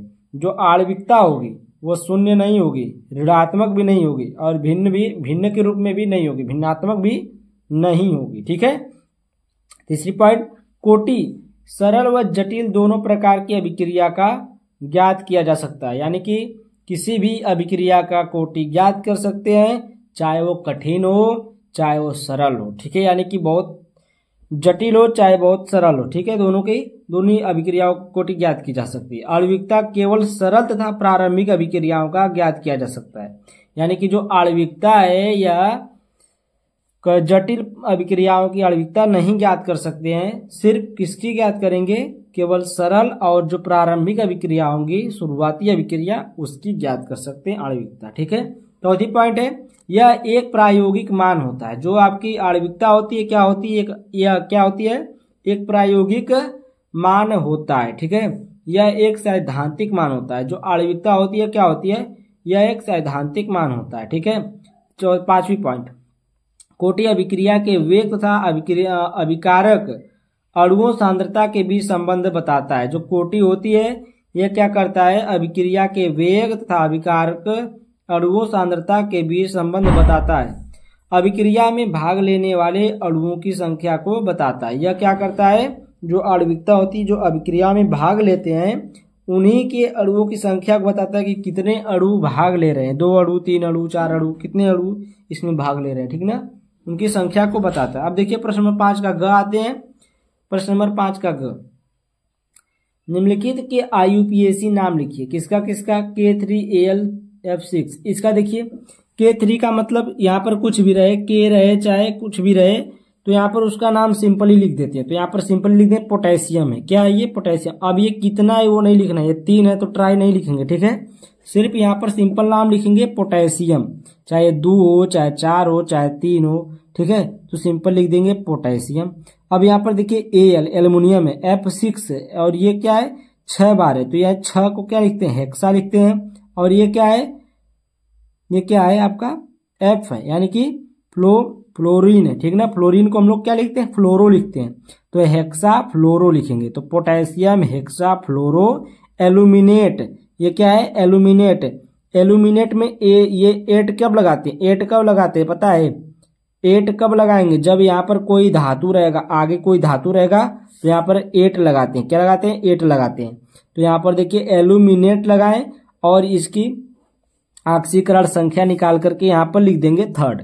ऑक्सीकरण संख्या कैसे निकालेंगे, एक फ्लोरीन का -1 होता है, तो यहाँ पर हो जाएगा -6, इसका कितना होगा -6, और इसका होता है +1, इसका +1 होता है, तो 3 है तो +3 होगा, तो +3 -6 बचेगा कितना, -3। अब बराबर में 0 होता है तो -3 इधर आएगा तो +3 हो जाएगा, तो यहाँ पर कितना हो जाएगा 3rd लिखेंगे, ठीक। FeH2 6Cl2। अब यहाँ पर देखिए H2 6 है तो ये कितना है, हेक्सा इसको बोलते हैं। क्या बोलते हैं, हेक्सा बोलते हैं 6 को, तो हेक्सा। और जल को क्या बोलते हैं, एक्वा बोलते हो, तो यहाँ पर हेक्सा एक्वा लिखेंगे। और यहाँ पर Fe है तो Fe को यहाँ पर आयरन, सिंपल में क्या लिखेंगे, आयरन लिखेंगे। अब यहाँ पर इसकी ऑक्सीकरण संख्या देखिए, इसका जो होता है H2 एक 0 होता है, ठीक ना, इसका क्या होता है 0 होता है। और Cl2 है तो एक Cl पर -1 चार्ज, तो यहाँ पर 2 है तो 2 होगा -2, यानी कि ऑक्सीकरण संख्या 2 आएगी, तो यहाँ पर सेकेंड क्लोराइड लिख देंगे, ठीक। Hexa aqua iron second chloride. अब CONH3 5Cl अब देखिए पेंटा एमिनो क्लोराइडो कोबाल्ट, यहाँ पर देखिए एमीन ए से आया है, क्लोरीन सी से आया है, तो ए पहले आता है कि सी आता है, तो पहले ए आता है, तो ए लिखेंगे। ए वाला एमिनो, कितना एमिनो है 5 है, 5 को क्या बोलते हैं पेंटा, तो यहाँ पर पेंटा एमिनो लिख दिए, ठीक ना, क्या लिखिए पेंटा एमिनो लिख दिए। अब यहाँ पर इसमें एक और है लिगेंड, क्या है क्लोरीन है, तो यहाँ पर लिख देंगे क्लोराइडो, क्या लिखेंगे देखिए क्लोरो लिखिए चाहे क्लोराइडो लिखिए, तो यहाँ पर क्लोराइडो लिख दिए। अब इसमें जो धातु लगा है कौन सा है, ये आपका कौन सा है सीओ क्या बोलते हैं कोबाल्ट, तो यहाँ पर कोबाल्ट लिख दिए, ठीक है कोबाल्ट लिखेंगे। यहाँ पर ऑक्सीकरण संख्या कितना आएगी, देखिए ऑक्सीकरण संख्या इसकी आएगी, इस पर होता है अमोनिया पर 0 और इसका होता है -1, इसका होता है -2, तो -2 -1 मिलके 3, तो यहाँ पर थर्ड लिखेंगे। और ये जो अंत में है क्या है सल्फेट है, तो यहाँ पर लिख देंगे हम लोग सल्फेट, ठीक है ना, समझ में आया ना, सल्फेट लिख दिए। उसके बाद देखिए K3FeCN6 है, तो यहाँ पर पहले लिखेंगे पोटेशियम, पहले पोटेशियम लिख दिए, जो आगे उसको लिख दिए पोटेशियम, और यहाँ पर 6 है साइनो है, तो ये क्या लिखेंगे हेक्सा साइनो, क्या लिखेंगे इसको हेक्सा लिखेंगे, और ये क्या है साइनो है, तो इसको लिखेंगे साइनो, हेक्सा साइनो लिख दीजिए यहाँ पर। और ये आयरन है, इसको बोलते हैं फेर, मतलब फेरस बोलते हैं, ठीक ना, यहाँ पर फेरस बोलते हैं। अब इसमें 8 लगे, क्यों, क्योंकि यहाँ पर देखिए अगर ये नहीं रहता तो इसमें आयरन लिख देते हैं, आयरन लिख देते हैं। अगर ये देखिए आगे पोटेशियम कोई धातु लगा है तो यहाँ पर हमें 8 लगाना पड़ेगा, तो यहाँ पर फेरेट हो जाएगा, ठीक ना, तो यहाँ पर फेरेट लिखेंगे। और इसकी ऑक्सीकरण संख्या निकालेंगे, +3 से -6 करेंगे तो +3 बचेगा, तो ये आपका थर्ड हो जाएगा। तो potassium hexacyanoferrate third. अब देखिए आपका क्वेश्चन आया प्रश्न में 5 का घ, ग्लूकोज से एन हेक्सेन पेंटा एसिटिल ग्लूकोज साइनोहाइड्रीन तथा ग्लूकोनिक अम्ल बनाने की अभिक्रियाओं के रासायनिक समीकरण लिखिए। तो ग्लूकोज से क्या बनाना है, एन हेक्सेन बनाना है, पेंटा एसिटिल बनाना है, पेंटा एसिटिल ग्लूकोज बनाना है, और ग्लूकोज साइनोहाइड्रीन तथा ग्लूकोनिक अम्ल बनाना है। 1 2 3 और 4 चीज बनाना है इसमें, ठीक है। पहला एन हेक्सेन, दूसरा पेंटा एसिटिल ग्लूकोज, तीसरा है ग्लूकोज साइनोहाइड्रीन, और चौथा है ग्लूकोनिक अम्ल बनाने की अभिक्रियाओं के रासायनिक समीकरण लिखिए, ठीक है। पहला देखिए ग्लूकोज से एन हेक्सेन कैसे बनाएंगे, ग्लूकोज से एन हेक्सेन कैसे बनाएंगे, ये देखिए ग्लूकोज का फार्मूला होता है, यही फार्मूला हर जगह यूज करेंगे, CHOCHOH का 4, ठीक ना, और CH2OH, ये आपका ग्लूकोज होता है, इसी से हमें ये सब चीजें बनाना है। तो ये ग्लूकोज ले लिए, ग्लूकोज लेने के बाद हम लोग हाइड्रोजन आयोडाइड लिए, जिसको हीट किया गया। हाइड्रोजन आयोडाइड को जब हम लोग हीट करेंगे, गर्म करेंगे, तो ये आपका एकदम सिंपल, कुछ नहीं करना है इसमें, आपको कुछ करना ही नहीं है, बस HI लेना है, इसको हीट करना है, इसको एन हेक्सेन में चेंज कर देना है, मतलब यहाँ पर लिख देना है एन हेक्सेन। देखिए एन हेक्सेन में क्या क्या है, CH3 CH2 CH2 CH2 CH2 CH3, यानी कि 6 को कार्बन लिखेंगे, 1 2 3 4 5 6 कार्बन, और उसी के हिसाब से हाइड्रोजन लगा देंगे, आर यानी 3 हाइड्रोजन, बीच में 2 हाइड्रोजन लगा देंगे, ठीक है। तो इसी का नाम हो जाएगा एन हेक्सेन, इसका क्या नाम हो गया एन हेक्सेन, इसका नाम हो गया, ठीक है। आगे चले नेक्स्ट पेज पर। अब देखिए आपका बचा ये क्वेश्चन है, मतलब दूसरी पॉइंट है, ग्लूकोज से पेंटा एसिटिल ग्लूकोज बनाना है, ठीक ना, ग्लूकोज से क्या बनाना है, पेंटा एसिटिल ग्लूकोज बनाना है। अब देखिए यहाँ पर ग्लूकोज लिए C6H12O6, क्या है C6H12O6, ये क्या है ग्लूकोज, ठीक ना। अब एसिटिक एनहाइड्राइड लेंगे तभी आपका पेंटा एसिटिल ग्लूकोज बनेगा, ठीक है। तो यहाँ पर क्या लिए एसिटिक एनहाइड्राइड, वो भी कितने अणु 5 अणु लिए हैं, CH3CO का ट्वाइस O, तो इसको बोलते हैं CH3CO का ट्वाइस O को बोलते हैं एसिटिक एनहाइड्राइड, और इसका कितना अणु लिए 5 अणु लिए। तो यहाँ पर क्या बनेगा आपका देखिए CO कोष्टक है, ठीक है, OCOCH3 ये कितना है 5 है, और C6HOH7O, ठीक है। यहाँ पर देखिए C6H7O, और यहाँ पर OCOCH3 5, यानी कि इसको बोलेंगे पेंटा एसिटाइल, ठीक ना, एसिटिल बोलिए चाहे एसिटाइल बोलिए, तो ये आपका है, ये पेंटा एसिटिल है, ठीक है, ये पेंटा एसिटिल है, और ये क्या है ग्लूकोज, तो ये बन गया आपका पेंटा एसिटिल ग्लूकोज, ठीक ना, पेंटा एसिटिल ग्लूकोज बन गया। उसके बाद ये आपका जो ये साइड चेन आपका, अरे साइड वाला ग्रुप बना है कुछ, एसिटिक एसिड बन गया। ठीक है, अब देखिए हम लोग यहाँ पर देखते हैं तीसरी पॉइंट क्या लिखना है, ग्लूकोज से क्या बनाना है, ग्लूकोज साइनोहाइड्रिन बनाना था। ग्लूकोज साइनोहाइड्रिन, तो जिस प्रकार आपको बनाना रहेगा उसी प्रकार संरचना भी लिखना पड़ेगा। ठीक है, तो ग्लूकोज साइनोहाइड्रिन का फार्मूला इस प्रकार से बनता है। तो यहाँ पर देखिए ग्लूकोज लेना है, इस रूप में आपकी पास लेना है, CHO, देखिए CHO, ये CHO हो गया, और देखिए C है, ये देखिए C है, ये HOH, CHOH, ठीक है ना। तो ये कितना है, CHOH 4 ठे है, जैसे वहां पर लिए थे पहले वाले में CHOH 4 लिख दिए थे, उसी प्रकार से यहाँ पर है। और यहाँ पर क्या है, CH2OH, ठीक ना, ये क्या है आपका ग्लूकोज है। यहाँ पर देखिए साइनाहाइड्रोन बनाना है, तो इसमें साइनाइड होगा ही, तो जब साइनाइड होगा तो इसमें आपको ये लेना पड़ेगा, हाइड्रोजन साइनाइड लेना पड़ेगा। ठीक है, तो हम लोग क्या किए, यहाँ पर हाइड्रोजन साइनाइड लिए, जिसमें ये जो होता है प्लस चार्ज होता है, ये वाला जो होता है माइनस चार्ज होता है। तो यहाँ पर क्या होगा, देखिए यहाँ पर क्या होगा, देखिए यहाँ पर CN ग्रुप जुड़ेगा। CN ग्रुप कैसे जुड़ा है, यहाँ पर देखिए, यहाँ से जो होगा ये बांड उठाएगा, कौन बांड उठाएगा, ये ऑक्सीजन उठा लेगा। ठीक है, ये ऑक्सीजन उठा लेगा, जब इसको ऑक्सीजन ऐसे उठा लेगा तो इस पर आ जाएगा आपका निगेटिव चार्ज, और इस पर आ जाएगा आपका पॉजिटिव चार्ज। ये पॉजिटिव और ये निगेटिव दोनों आपस में मिल जाएंगे, ठीक ना, ये दोनों आपस में मिल जाएंगे, और ये वाला पॉजिटिव और ये निगेटिव आपस में मिलकर OH बना लेंगे, तो इसी को बोलते हैं साइनाहाइड्रिन। ठीक है, तो ये ग्लूकोज साइनोहाइड्रिन बन गया। ठीक है, अब देखिए लास्ट क्वेश्चन यहाँ पर, ग्लूकोज से ग्लूकोनिक अम्ल, ग्लूकोज से क्या बनाना है, ग्लूकोनिक अम्ल, एकदम सिंपल है ग्लूकोज से ग्लूकोनिक अम्ल बनाना। तो यहाँ पर देखिए CHO CHOH का 4 और CH2OH लेना है, ये ग्लूकोज हो गया, ग्लूकोज लिए, ग्लूकोज से हमें ब्रोमीन जल से क्या करेंगे, क्रिया करा देंगे, तो ये ग्लूकोनिक अम्ल बन जाएगा ग्लूकोज से। तो ब्रोमीन जल से जब क्रिया कराएंगे ग्लूकोज का, तो ये आपका ग्लूकोनिक अम्ल बन जाएगा। तो देखिए Br2 जल, ये यानी कि ब्रोमीन जल है। ठीक है, तो ये क्या क्रिया कराएंगे, तो यहाँ पर COOH और CHOH का 4 CH2OH, ये आपका बन जाएगा क्या, ग्लूकोनिक एसिड बन जाएगा, जिसको हम लोग बोलते हैं ग्लूकोनिक अम्ल बोलते हैं। तो ये आपका था ग्लूकोज से ग्लूकोनिक अम्ल, ग्लूकोज से ग्लूकोज साइनोहाइड्रिन और पेंटा एसिटिल ग्लूकोज। ठीक है, तो जितना इसमें बनाना था, इसमें हम लोग ने, अगर देखिए आप लोगों को PDF लेना है तो यहाँ पर 7460012763, एक बार नहीं, मैं बार बार कह रहा हूँ कि अगर आप लोग PDF ले लेंगे तो आपके लिए बहुत ही ज्यादा लाभदायक होगा। बहुत ज्यादा पैसा नहीं लग रहा है, 200 रुपये लग रहा है, और ऐसे भी आप लोग कोचिंग में 300 400 500 देते ही होंगे हर कोचिंग में। ठीक है, उतना भी आपको 2020 से 2025 तक कोई नहीं कराएगा, सिर्फ 2025 का ही कराएगा। ठीक है, तो अगर आप लोग को चाहिए तो आप लोग एक पेमेंट करके, 200 पेमेंट करके इसी नंबर पर व्हाट्सएप करके, ठीक है, या कॉल करके ले सकते हैं।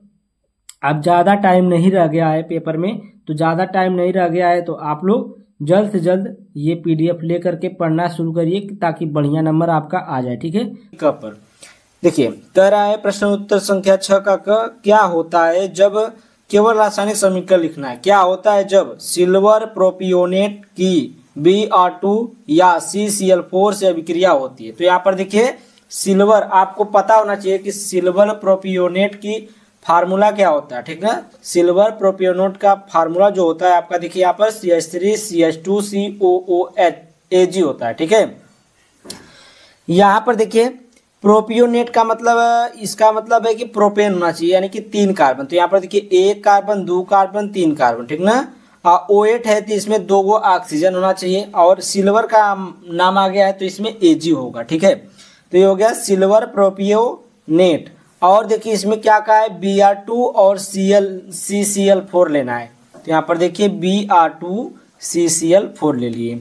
अब हम लोग क्या करेंगे, रिएक्ट कराएंगे, अभिक्रिया कराएंगे, तो ये आपका बनेगा CH3CH2Br। ठीक है, ये क्या बनता है, ब्रोमोएथेन बनता है। क्या बनता है, ब्रोमोएथेन बनता है। और यहाँ पर सिल्वर ब्रोमाइड बाहर आता है, क्या आता है, सिल्वर ब्रोमाइड भी बनता है। ठीक है, उसके बाद देखिए दूसरी पॉइंट है, ब्रोमोबेंजीन की शुष्क ईथर की उपस्थिति में मैग्नीशियम से अभिक्रिया होती है। तो ब्रोमोबेंजीन की शुष्क ईथर की उपस्थिति में मैग्नीशियम से अभिक्रिया होती है, तब क्या होता है ये भी बताना। तो यहाँ पर देखिए ये आपका है ब्रोमोबेंजीन। इस प्रकार से भी लिख सकते हैं या इस प्रकार से भी लिख सकते हैं, क्योंकि C6H5 जो होता है C6H6 होता है बेंजीन का फार्मूला। ठीक है, अब यहाँ से एक हाइड्रोजन हटा के ब्रोमीन लगाए तो इसको बोलेंगे ब्रोमोबेंजीन।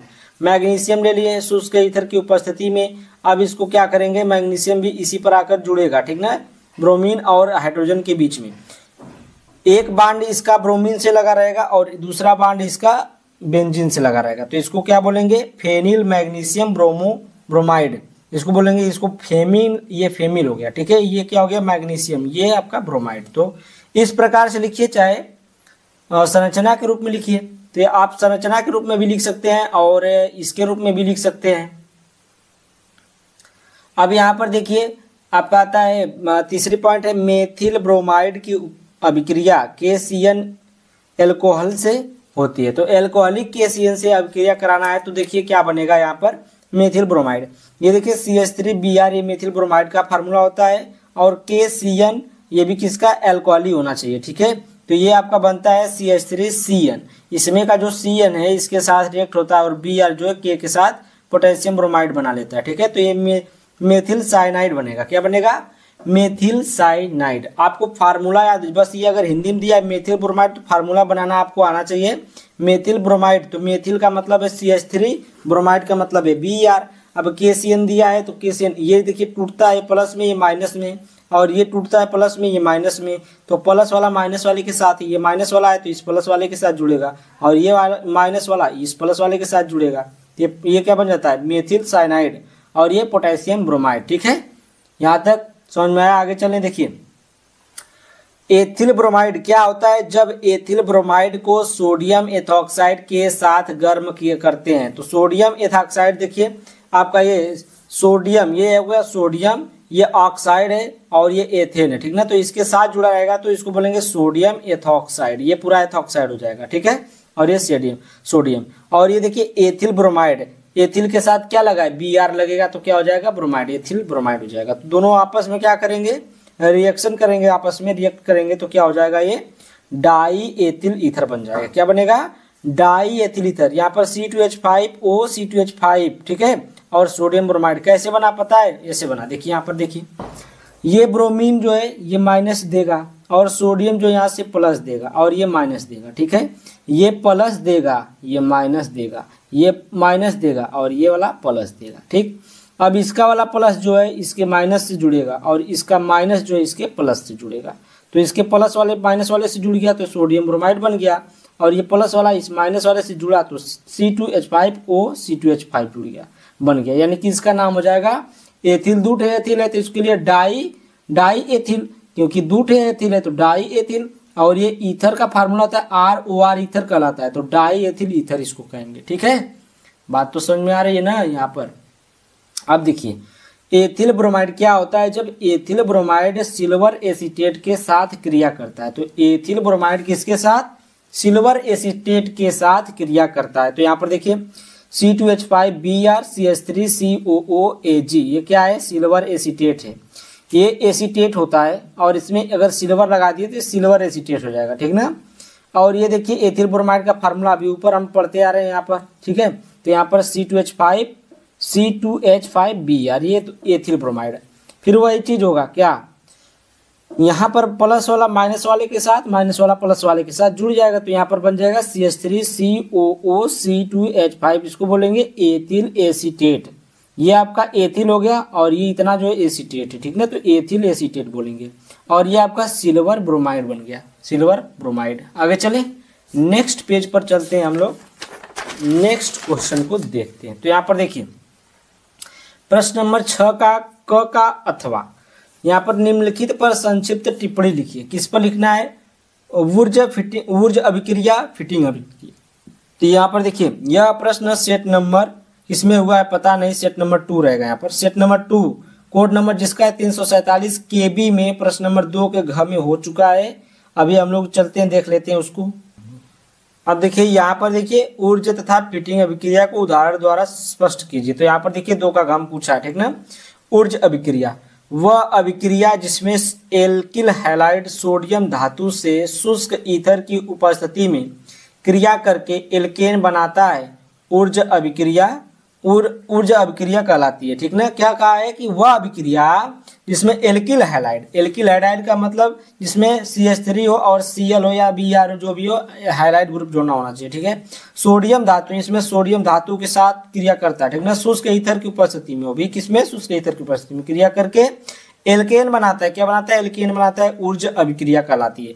यहाँ पर देखिए एग्जाम्पल, CH3Cl, ये क्या है आपका, एल्किल हैलाइड है। ये एल्किल हो गया, ये हैलाइड हो गया। ठीक है, RX जिसे बोलते हैं, ये सोडियम धातु हो गया। और यहाँ पर भी एक एल्किल हैलाइड, 2 एल्किल हैलाइड के अणु हैं और 2 सोडियम के अणु हैं। ठीक है, शुष्क ईथर की उपस्थिति है। एक सोडियम इस क्लोरीन को लेकर जाएगा, एक सोडियम इस क्लोरीन को लेकर जाएगा। ठीक है, तो ये दोनों आपस में मिल जाएंगे। जब आपस में मिलेंगे CH3 बन जाएगा, एथिन बन जाएगा और 2 अणु NaCl का यहाँ पर निकल जाएगा। ठीक है, ये ऊर्जा अभिक्रिया थी। और फिटिंग अभिक्रिया भी यहीं पर है, देख लीजिए। फिटिंग अभिक्रिया वह अभिक्रिया जिसमें एरिल हैलाइड, इसमें क्या, एरिल जिसमें रिंग होता है। ठीक है, जैसे ये रिंग वाला है, वह अभिक्रिया जिसमें एरिल हैलाइड सोडियम धातु से शुष्क ईथर की उपस्थिति में क्रिया करके बाइफिनाल बनाता है, फिटिंग अभिक्रिया कहते हैं। उसको क्या बोलते हैं, फिटिंग अभिक्रिया बोलते हैं। ठीक है, जैसे यहाँ पर देखिए, ये क्या है, ये रिंग अभिक्रिया, मतलब एरिल है, ये रिंग है, रिंग को एरिल बोले। और ये इस पर क्या X जुड़ा है, तो X का मतलब हाइड्रोजन ग्रुप का कोई भी तत्व आप ले सकते हैं, Cl, Br, I, आयोडीन। ठीक है, तो यहाँ पर देखिए, तो यहाँ पर क्या ले लिया हम लोग, एरिल हैलाइड ले लिए, प्लस में ये सोडियम धातु ले लिया, और यहाँ पर भी एक एरिल हैलाइड है। ठीक है, और यहाँ पर शुष्क ईथर की उपस्थिति, ये X सोडियम से मिल जाएंगे तो 2NaX बन जाएगा, यानी कि 2NaCl जैसे बना था उसमें। और यहाँ पर दोनों ये फिनाइल, जो दोनों फिनाइल ग्रुप आपस में जुड़ जाएंगे तो इसको क्या बन जाएगा, बाइफिनाइल या डाइफिनाइल। ठीक ना, तो इसका नाम होगा बाइफिनाइल। तो ये बन गया आपका। आगे चलते हैं हम लोग। अब देखिए यहाँ पर ऊर्जा अभिक्रिया हो गई, फिटिंग अभिक्रिया भी हो गई। अब देखिए यहाँ पर ऊर्जा फिटिंग अभिक्रिया का है। ठीक ना, दूसरी पॉइंट थी इसमें ऊर्जा फिटिंग अभिक्रिया, जिसमें दोनों को जोड़ दिया है। वह अभिक्रिया जिसमें एल्किल हैलाइड तथा एरिल हैलाइड की क्रिया सोडियम धातु से शुष्क ईथर की उपस्थिति में होती है तो टॉलुइन का निर्माण होता है, इसे ऊर्जा फिटिंग अभिक्रिया कहते हैं। देखिए इसमें क्या कहा था, इसमें क्या लिया था, एल्किल हैलाइड लिया था, सोडियम धातु के साथ शुष्क ईथर की उपस्थिति में क्रिया कराया था ऊर्जा अभिक्रिया में। और फिटिंग अभिक्रिया में क्या किया था, एरिल हैलाइड लिया था, सोडियम धातु के साथ क्रिया कराया था। ठीक ना, शुष्क ईथर की उपस्थिति में। अब क्या कर रहा है, जब ऊर्जा और फिटिंग दोनों मिल रहे हैं तो इसमें ऊर्जा का भी थोड़ा सा गुण रहेगा, फिटिंग का भी थोड़ा सा गुण रहेगा। तो इसमें एरिल और एल्किल हैलाइड, दोनों हैलाइडों को आपस में मिलाया जा रहा है और दोनों को मिला करके एक टॉलुइन बनाया जा रहा है, एक यौगिक बनाया जा रहा है। ठीक है, तो इसमें क्या हो जा रहा है, ये उपस्थिति वही रहेगी किसकी, शुष्क ईथर की, और जो सोडियम था उसकी उपस्थिति में क्रिया कराएंगे। ठीक है, और शुष्क ईथर की उपस्थिति में। उसके बाद देखिए यहाँ पर ये क्या है, एक एल्किल हैलाइड हो गया और एरिल हैलाइड है, और यहाँ पर जो आपका एल्किल हैलाइड है जिसको मेथिल क्लोराइड बोलते हैं, इसको क्या बोलते हैं, क्लोरोबेंजीन बोलते हैं। और ये सोडियम धातु हो गया। ठीक ना, सोडियम धातु बीच में है, और यहाँ पर क्या है, शुष्क ईथर की उपस्थिति हो गई। अब देखिए यहाँ पर क्या करेंगे कि ये जो सोडियम है, ये सोडियम, ठीक है, एक सोडियम है Cl के साथ जाएगा, एक सोडियम इस Cl के साथ जाएगा, और ये जो Cl यहाँ से हटेगा वहीं पर ये CH3 जाकर के जुड़ेगा। ठीक है, तो यहाँ पर देखिए CH3 जुड़ गया, तो जब इस पर CH3 जुड़ जाता है तो इसका नाम ही चेंज हो जाता है, टॉलुइन बन जाता है। जो कि ये टॉलुइन किससे किससे मिलकर बना है, एल्किल हैलाइड और एरिल हैलाइड से मिलकर बना है। और यहाँ पर आपका 2 अणु किसके निकल जाते हैं, NaCl के 2 अणु निकल जाते हैं। ठीक है, अब देखिए प्रश्न नंबर 6 का ख देखिए, निम्नलिखित पर संक्षिप्त टिप्पणी लिखिए। विलियमसन संश्लेषण, ये देखिए मोस्ट इंपोर्टेंट क्वेश्चन है, और ये जो अभिक्रिया आपको मतलब अभी बताएं वो भी मोस्ट इंपोर्टेंट। ठीक है, विलियमसन संश्लेषण, एल्किल हैलाइड के सोडियम या पोटेशियम एल्काऑक्साइड के साथ गर्म करने पर ईथर प्राप्त होता है, यह अभिक्रिया विलियमसन संश्लेषण अभिक्रिया कहलाती है। ठीक है, क्या कहा है कि एल्किल हैलाइड के सोडियम या पोटेशियम, कोई ले लीजिए, सोडियम लीजिए चाहे पोटेशियम लीजिए, एल्काऑक्साइड के साथ गर्म करने पर ईथर प्राप्त होता है। इसमें क्या प्राप्त होता है, ईथर प्राप्त होता है, तो इसी को हम लोग विलियमसन संश्लेषण कहते हैं। ठीक ना, अभिक्रिया। अब देखिए यहाँ पर जैसे हम लिए RXR-ONA, यानी कि ये आपका एल्किल हैलाइड हो गया, और ये आपका RONA ये क्या है, ये आपका पोटेशियम का है। देखिए सोडियम है, सोडियम का एल्काऑक्साइड है। ठीक है, एल्काऑक्साइड है। अब इसको हम लोग गर्म करेंगे और इसका देखिए सोडियम जो होगा इस AX के साथ जुड़ेगा तो NaX बन जाएगा, सोडियम हैलाइड बन गया। और ये जो O और ये R इसके साथ जुड़ जाएगा, ठीक है, तो ROR बन गया। यानी कि ROR किसका फार्मूला होता है? ईथर का होता है, याद होगा आपको, ठीक है। और यहाँ पर एग्जाम्पल के रूप में इसमें R के जगह पर C2H5 ले लिए, C2H5, X के जगह Br, फिर यहाँ पर C2H5, यहाँ पर O, यहाँ पर Na है। उसी प्रकार से बन जाएगा देखिए C2H5O C2H5, ठीक है, यहाँ पर NaBr बन जाएगा, सोडियम ब्रोमाइड जो अभी हम बना रहे थे। और यहाँ पर डाई एथिल ईथर बन जाएगा। आप लोग इसको लिख लीजिए, बढ़िया सा अच्छे से लिख लीजिए, इसको नोट बनाते जाइए, ठीक है। आगे चलते हैं हम लोग। देखिए अगर आप लोगों को नोट बनाने का मन नहीं कर रहा है तो आप लोग PDF ले लीजिए, और इसी प्रकार से एकदम PDF रहेगा, एकदम हैंड राइटिंग में PDF रहेगा, बढ़िया से लिखा हुआ, आपको एकदम पसंद आएगा। एकदम राइटिंग, ये मतलब लिखने का मतलब ये इतना सरल भाषा में मैं लिखा हूँ ना कि आप लोगों को कहीं भी दिक्कत नहीं होगी, ठीक है। गाटरमान अभिक्रिया पूछा है। देखिए गाटरमान अभिक्रिया, जब निर्जल AlCl3 की उपस्थिति में बेंजीन की CO तथा HCl के साथ अभिक्रिया कराने पर बेंजल्डिहाइड बनता है, इस अभिक्रिया को हम लोग गाटरमान अभिक्रिया कहते हैं, ठीक ना।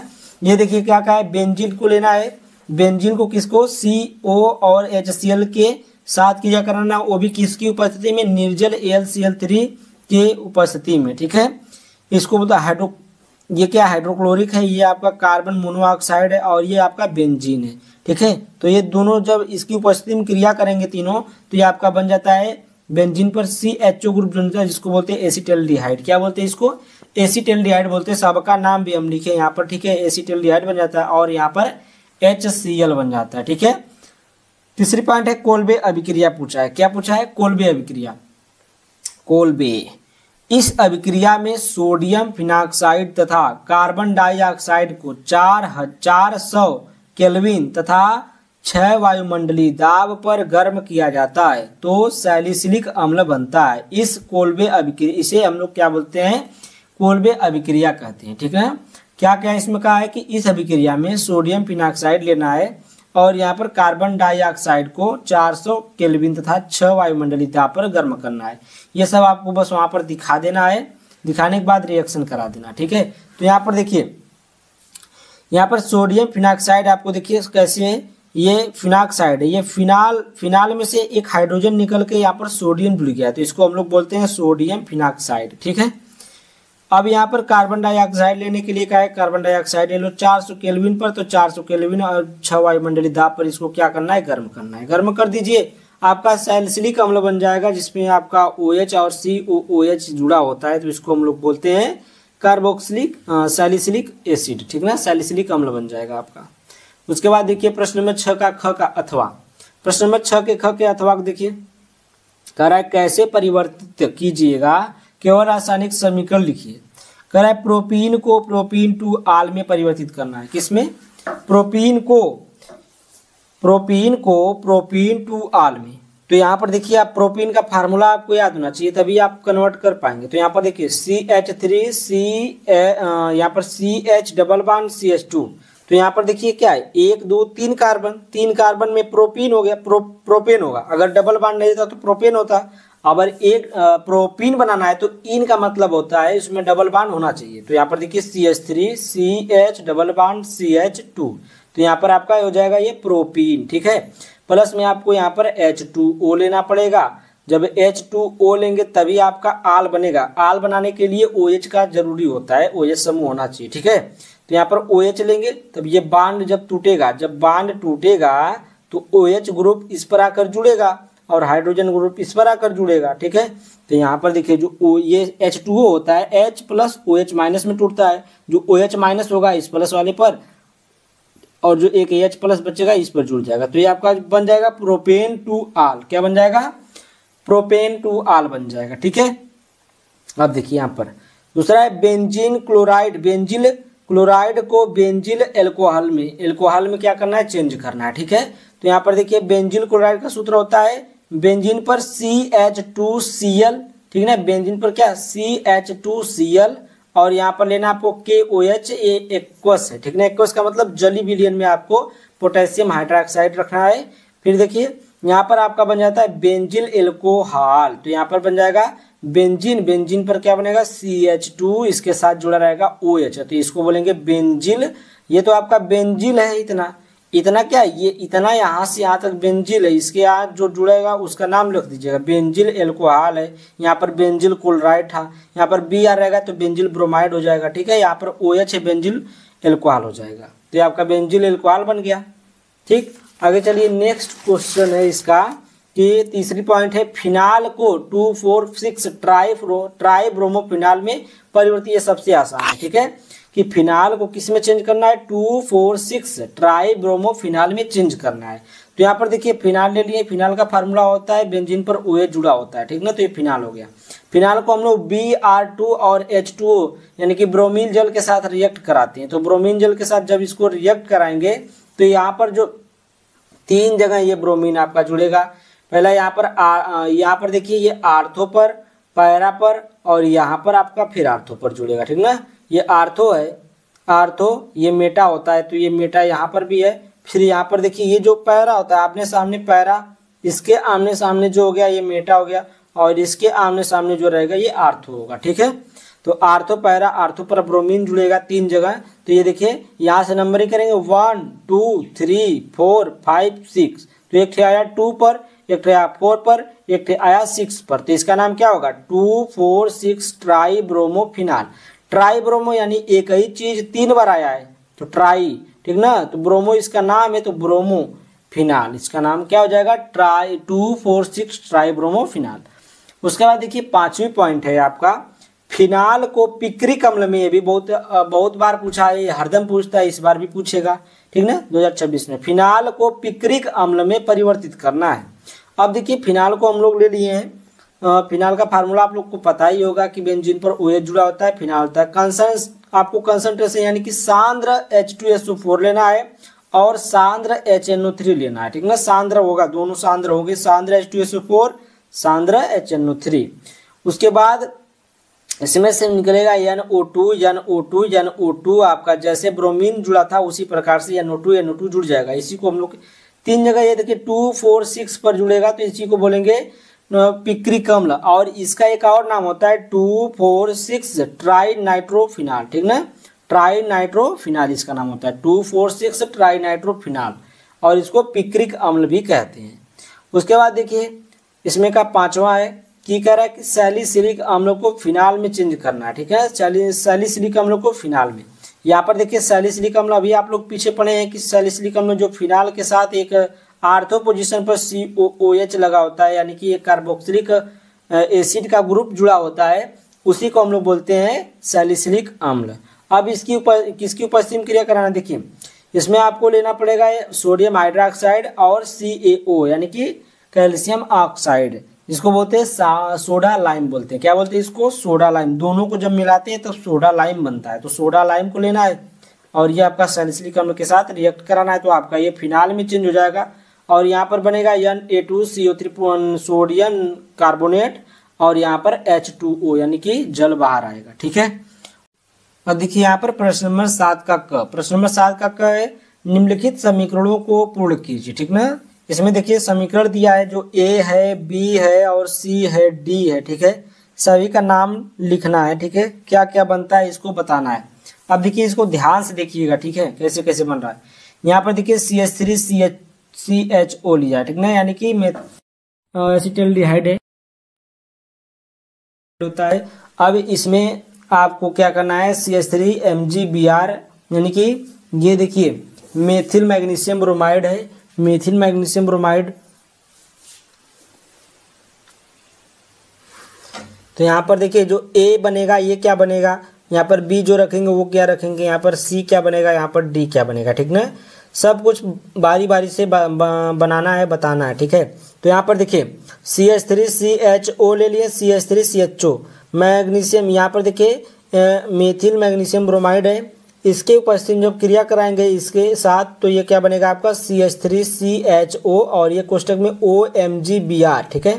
तो ये आपका ये बनता है और यहाँ पर CH3 रहता है, तो A आपका A बना और इसके बाद जो बी यहाँ पर लेंगे हम लोग H2O लेंगे। जब H2O लेंगे तब ये जाकर बनता है, ठीक ना। क्या बनता है? CH3 और CHOH और यहाँ पर भी CH3 बनता है, ठीक है। तो H2O जब इसके साथ क्रिया करता है तभी ये बनता है। अब बी भी आपका पता चल गया, बी क्या है? H2O है, और ए क्या है आपका? CH3 CHOMGBr CH3 है, ए है, ठीक है। उसके बाद देखिए यहाँ पर जब आएंगे सी वाला प्रोडक्ट लेकर के, तो सी वाला जब प्रोडक्ट लेंगे तो देखिए कैसे, यहाँ पर जब K2Cr2O7 प्लस H2SO4 है, इसकी उपस्थिति में जब इसके साथ क्रिया कराएंगे, इसके और इसके, कौन है? ये बी है और ये इसकी उपस्थिति है, तो यहाँ पर इसके साथ रिएक्ट होगा, ठीक है। जब ये इसके साथ रिएक्ट होता है तो आपका सी वाला प्रोडक्ट यहाँ पर बनता है CO CH3 CH3 CO, यानी कि यहाँ पर CH3 CO CH3, ठीक है। ये आपका बनता है CH3 CO CH3। अब देखिए, अब जो आपका डी वाला बनेगा कैसे बनेगा? जब ये इसके साथ हीट करेंगे तब बनेगा। क्या दिया है? I3NaOH और इसके साथ हीट करना, तो यहाँ पर ले लिए। यहाँ पर देखिए I3NaOH यानी कि सोडियम हाइड्रोक्साइड के साथ क्या करना है? इसको हीट करना है, ठीक है। जब हीट करेंगे तो ये आपका बनेगा नो रिएक्शन। क्या बनेगा? No reaction. इसमें कोई रिएक्शन ही नहीं होता है, ठीक है। इसमें कोई रिएक्शन नहीं होगा, ये आप लोग लिख लीजिएगा, ठीक है। तो यहाँ पर देखिए ए आपका बना CH3 CHOMGBr CH3, ठीक है। बी आपका क्या था? H2O उपस्थिति में लिए गए थे, और सी आपका क्या प्रोडक्ट बना था? CH3 CO CH3 बना था। डी वाले में कोई रिएक्शन नहीं होगा, नो रिएक्शन लिख दीजिएगा, ठीक है। आगे चले हम लोग, तो यहाँ पर दूसरी वाला है, दूसरा पॉइंट तो ई बना है। ई क्या बनेगा? C6H5CN प्लस H2O से जब रिएक्शन कराएंगे तो ई क्या बनेगा? तो ई में देखिए ये तनु H2SO4 की उपस्थिति लेते हैं। जब तनु H2SO4 की उपस्थिति लेंगे तो यहाँ पर C6H5COOH बनेगा, प्लस में NH3 बनेगा, यानी कि आपको ये बेंजोइक एसिड बना है और यहाँ पर अमोनिया बना है, ठीक है। बेंजोइक एसिड और ये अमोनिया है। उसके बाद देखिए प्रश्न नंबर 7 के क का अथवा है, निम्नलिखित अभिक्रियाओं को पूर्ण कीजिए एवं ABCD व E के नाम तथा सूत्र भी लिखिए। तो यहाँ पर भी ABCD लिखना है, ABCD का सूत्र लिखना है। तो देखिए यहाँ पर क्या लिया है? पहले लिया आपका HCOO का ट्वाइस और CA, ठीक है। ये देखिए HCOO का ट्वाइस और CA, यानी कि जो कैल्शियम पर जो चार्ज होता है +2 इसके पर आ गया, ठीक है, इसके ऊपर, और इसका एक चार्ज होता है तो इसको कोई दिखाया नहीं है। तो यहाँ पर शुष्क आसवन लिया है। शुष्क आसवन में A क्या बनेगा? सोडियम हाइड्रोक्साइड के ऊपर फिर क्या करेंगे तो B क्या बनेगा, ठीक है। तो यही देखना है। तो यहाँ पर देखिए, यहाँ पर क्या बना है? यहाँ पर HCOO का ट्वाइस CA, तो यहाँ पर शुष्क आसवन था, शुष्क आसवन की उपस्थिति लेंगे तो ये बनेगा आपका फॉर्मेल्डिहाइड। क्या बनेगा? HCHO बनेगा, HCHO। इसका क्या नाम होता है? फॉर्मेल्डिहाइड होता है, ठीक ना। तो फॉर्मेल्डिहाइड की उपस्थिति किसके साथ रिएक्ट करेगा? ये सोडियम हाइड्रोक्साइड के साथ जब फॉर्मेल्डिहाइड रिएक्शन करेगा तो ये आपका बनेगा HCOOH कार्बोक्सिलिक अम्ल और CH3OH यानी कि अम्ल, ये एल्कोहल बनेगा। CH3OH ये क्या? मेथेनॉल बना, ठीक है। देख लीजिए ध्यान से, यहाँ पर नहीं दिख रहा है, यहाँ पर CH3OH बनेगा, ठीक ना। और आपका एक कार्बोक्सिलिक अम्ल बना, CH3OH बनेगा। अब देखिए यहाँ पर दूसरी पॉइंट इसमें है कि CH3COO ट्वाइस CA और HCO का ट्वाइस CA शुष्क आसवन के साथ रिएक्ट करेगा, और C क्या बनेगा, D क्या बनेगा और E क्या बनेगा। अब यहाँ पर देखिए CH3COO का ट्वाइस और यहाँ पर CA है, प्लस में HCOO का ट्वाइस CA, और शुष्क आसवन की उपस्थिति में जब इसको आपस में रिएक्शन कराएंगे तो ये आपका बनता है CH3CHO यानी कि एसिटाल्डिहाइड बनेगा। और फिर इसका HCN के साथ रिएक्शन होता है तो ये बनता है CH3CHCnOH। क्या बनेगा? CH3CHCnOH बनेगा, CH3CHCnOH बनेगा। और फिर इसको हम लोग एक बार यहाँ पर देखिए कहा H2O के साथ, तो H2O के साथ रिएक्शन कराएंगे तो ये बनेगा CH3CHOH COOH, ठीक है। क्या बनेगा? CH3CHOH COOH, ठीक ना, लैक्टिक अम्ल बनता है।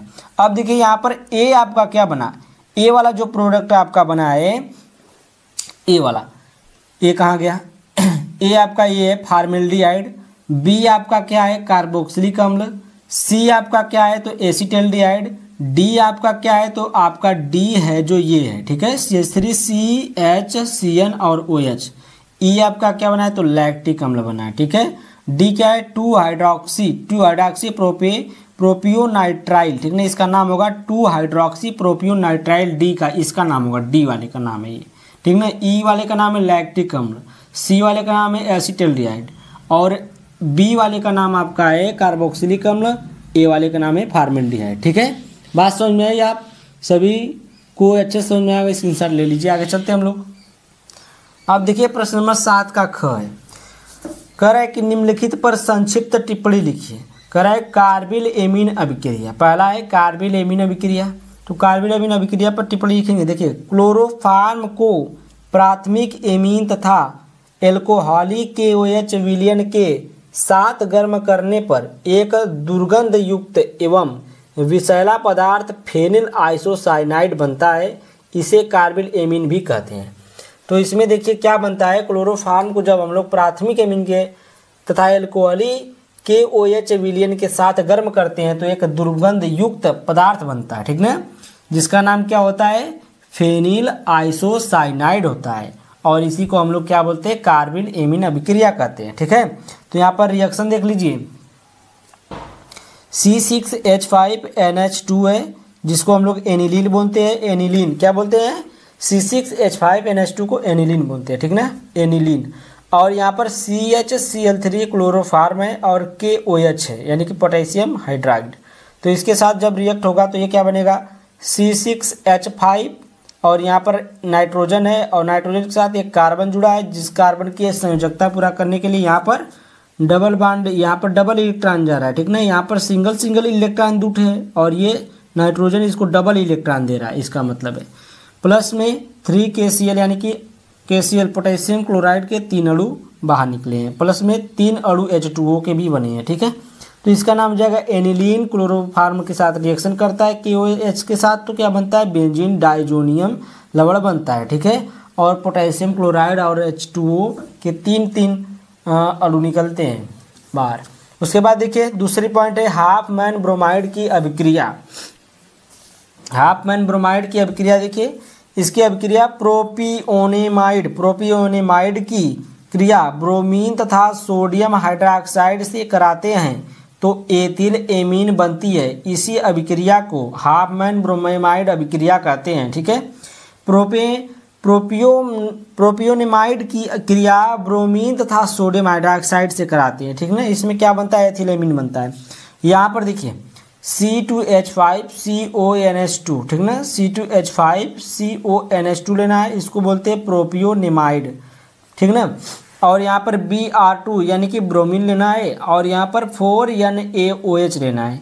क्या लेना है 4N यानी कि NaOH का जो सोडियम हाइड्रोक्साइड है इसके 4 अणु लेने हैं।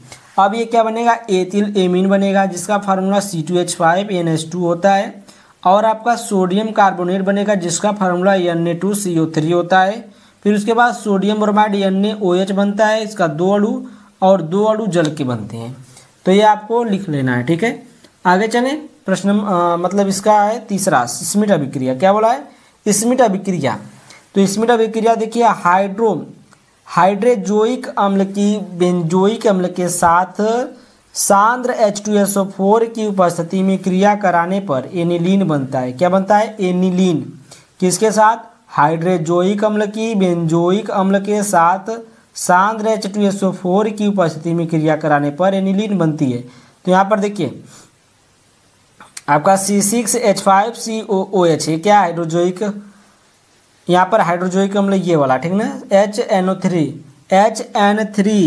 आप लोग NH3 देखे होंगे, NH3 यानी कि अमोनिया होता है और ये HN3 जो होता है ये हाइड्रोजोइक अम्ल होता है और ये आपका बेंजोइक अम्ल है, ठीक है। H2SO4 सल्फ्यूरिक अम्ल के ये देखिए 55 अंश सेल्सियस लिया गया है यहाँ पर, कितना डिग्री सेल्सियस 55 डिग्री सेल्सियस यहाँ पर लिया गया है कौन H2SO4। तो इसमें हीट करेंगे हम लोग, जब हीट करेंगे तो क्या बनेगा C6H5NH2 प्लस में N2 नाइट्रोजन निकलेगा और कार्बन डाइऑक्साइड गैस भी निकलेगी और ये बना क्या C6H5NH2 बना, एनिलीन बनता है। क्या बनता है? एनिलीन बनता है। तो ये आपको समझ में आया यहाँ तक। आगे चले। अब देखिए यहाँ पर प्रश्न नंबर 7 का ख है। तो निम्नलिखित से एथिल एमीन कैसे प्राप्त करेंगे, केवल रासायनिक समीकरण लिखिए। इन सभी से मेथिल साइनाइड से एथिल एमीन बनाना है, प्रोपेनेमाइड से एथिल एमीन बनाना है, एसीटेमाइड से क्या बनाना है? एथिल एमीन बनाना है। सभी से क्या बनाना है? एथिल एमीन बनाना है। तो यहाँ पर देखिए पहला है मेथिल साइनाइड से। तो मेथिल साइनाइड से कैसे बनाएंगे? तो यहाँ पर देखिए, या तो आप इसको लिख लीजिए, एकदम सिंपल है कि CH3CN यानी कि मेथिल साइनाइड लेना है और हाइड्रोजन जो नवजात हाइड्रोजन इसके 4 अणु लेने हैं। नवजात हाइड्रोजन के 4 अणु लेंगे, जब जाकर ये तुरंत बन जाएगा CH3CH2NH2 बनेगा। ठीक है, यानी कि ये 4 हाइड्रोजन लेंगे, 2 हाइड्रोजन इसके साथ जुड़ेगा, 2 हाइड्रोजन इसके साथ जुड़ेगा और 2 हाइड्रोजन नाइट्रोजन के साथ जुड़ेगा, तो CH3CH2NH2 बन जाएगा। तो क्या बन जाएगा? Ethyl amine. या तो ये ले लीजिए, या फिर मेथिल साइनाइड। ये देखिए मेथिल साइनाइड है, 4 हाइड्रोजन 4C2H5OH ले लीजिए, एथेनॉल ले लीजिए। ठीक ना, एथेनॉल के 4 अणु ले लीजिए और 4 अणु सोडियम के। अब देखिए यहाँ पर बन जाएगा आपका एथिल एमीन। देखिए CH3CH2NH2 बनेगा। क्या बनेगा? CH3CH2NH2 बनेगा। और आपका 4 NaOC2H5 बनेगा, सोडियम एथॉक्साइड 4 बनेगा। कितना अणु? 4 अणु सोडियम एथॉक्साइड के बनेंगे। प्रोपेनेमाइड से देखिए CH3CH2CONH2, CH3CH2CONH2, तो प्रोपेनामाइड हो गया। इसमें Br2 लें, ब्रोमीन लेना पड़ेगा और 4 गो अणु किसके लेंगे? KOH के। KOH के कितने अणु लेंगे? 4 अणु लेंगे, तभी बनेगा। अब देखिए एथिल एमीन, यहाँ पर CH3CH2NH2 बन गया एथिल एमीन। और बचा क्या? जो आपका 2 को पोटेशियम ब्रोमाइड बचा और पोटेशियम कार्बोनेट बना K2CO3।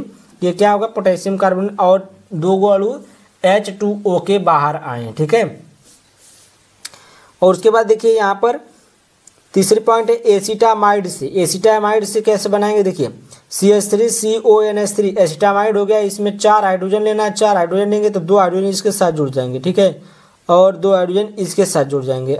ऑक्सीजन जो है यहाँ पर ऑक्सीजन निकलेगा, इसके साथ 2 हाइड्रोजन जुड़ जाएंगे और 2 हाइड्रोजन ये ऑक्सीजन छोड़कर जाएगा तो कार्बन के साथ जुड़ेंगे। तो यहाँ पर CH3CH2NH2 आपका एथिल एमीन बन गया और यहाँ पर H2O बाहर आ जाएगा। उसके बाद चौथी पॉइंट है नाइट्रोएथेन।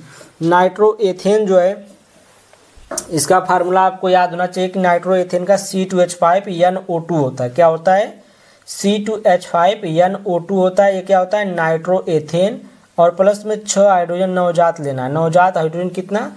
6 नवजात हाइड्रोजन लेंगे और इसके साथ रिएक्ट कराएंगे किसकी उपस्थिति में? LiAlH4 यानी कि एल्युमिनियम, लिथियम एल्युमिनियम हाइड्राइड, और यहाँ पर H2O की उपस्थिति 2 अणु रहेंगे। ठीक है, अब यहाँ पर क्या बनेगा? आपका एथिल एमीन बनेगा। देखिए CH3CH2NH2, ये क्या हो गया? आपका एथिल एमीन बनाना था, एथिल एमीन बन गया। उसके बाद यहाँ पर लास्ट वाला पॉइंट है, यहाँ पर देखिए एथिल आइसोसाइनेट से। एथिल आइसोसाइनेट देखिए यहाँ पर C हो गया, जैसे CN होता है तो साइनेट होता है, और यहाँ पर NC है तो आइसोसाइनेट होगा। ठीक ना, तो यहाँ पर CN रहता तो साइनेट रहता और NC है तो आइसोसाइनेट है। तो C2H5NC प्लस में H2O, एथिल आइसोसाइनेट। क्या हो गया? ये एथिल आइसोसाइनेट हो गया। अब यहाँ पर आपका बनेगा एथिल एमीन। दोनों को रिएक्ट कराएंगे तो आपका एथिल एमीन में C2H5NH2, ये क्या हो गया? आपका एथिल एमीन हो गया और ये HCOOH यानी कि फार्मिक अम्ल बन गया। ठीक ना, फार्मिक अम्ल। अब देखिए, ये देखिए MK सर HD चैनल मेरे चैनल का नाम है, जिस पर आप लोग वीडियो देख रहे होंगे। अगर नहीं देख रहे हैं तो जाकर फिर से इस पर देख लीजिए एक बार। ठीक है, तो यहाँ पर देखिए अगर आप लोगों को PDF चाहिए तो PDF के लिए आप लोग कांटेक्ट करिए 7460012763। ठीक है, सभी ईयर के PDF आपको मिल जाएंगे। 2020 से लगाए 2025 तक के सारे सोल्यूशन मेरे पास है, सभी सेट के सोल्यूशन है। और अगर आप लोग 2025 से 20 तक के सभी सेट का सॉल्यूशन अच्छे से पढ़ करके पेपर देने जाएंगे तो एक भी क्वेश्चन नहीं छूटेगा। हर क्वेश्चन अनसॉल्व पेपर से बनाया गया है और हर क्वेश्चन अनसॉल्व पेपर से ही बनाया जाएगा, ठीक है। तो ऐसा कहूँगा कि आप लोग सभी लोग PDF खरीद लीजिए, ठीक है, जिसकी प्राइस है आपको 200 रुपये प्राइस करना है। फिजिक्स, केमिस्ट्री, बायोलॉजी या मैथ ले सकते हैं 200 रुपये में, ठीक। अगर आप लोग चैनल पर नए हैं तो चैनल को सब्सक्राइब करके बेल आइकन घंटी दबा लीजिए, ऐसी ऐसी वीडियो मिलती रहेगी। ये सेट नंबर 3 था, सेट नंबर 3 एकदम आपका खत्म हो चुका है। सेट नंबर 4 कराएंगे, उसके बाद फिजिक्स, केमिस्ट्री, बायोलॉजी कराएंगे। केमिस्ट्री का सेट नंबर 3 हो गया, उसके बाद बायोलॉजी कराएंगे, फिर फिजिक्स कराएंगे। फिजिक्स भी हो रहा है धीरे धीरे, आप लोग वीडियो देखते रहिए, ठीक ना। Thank you, bye bye for watching my video.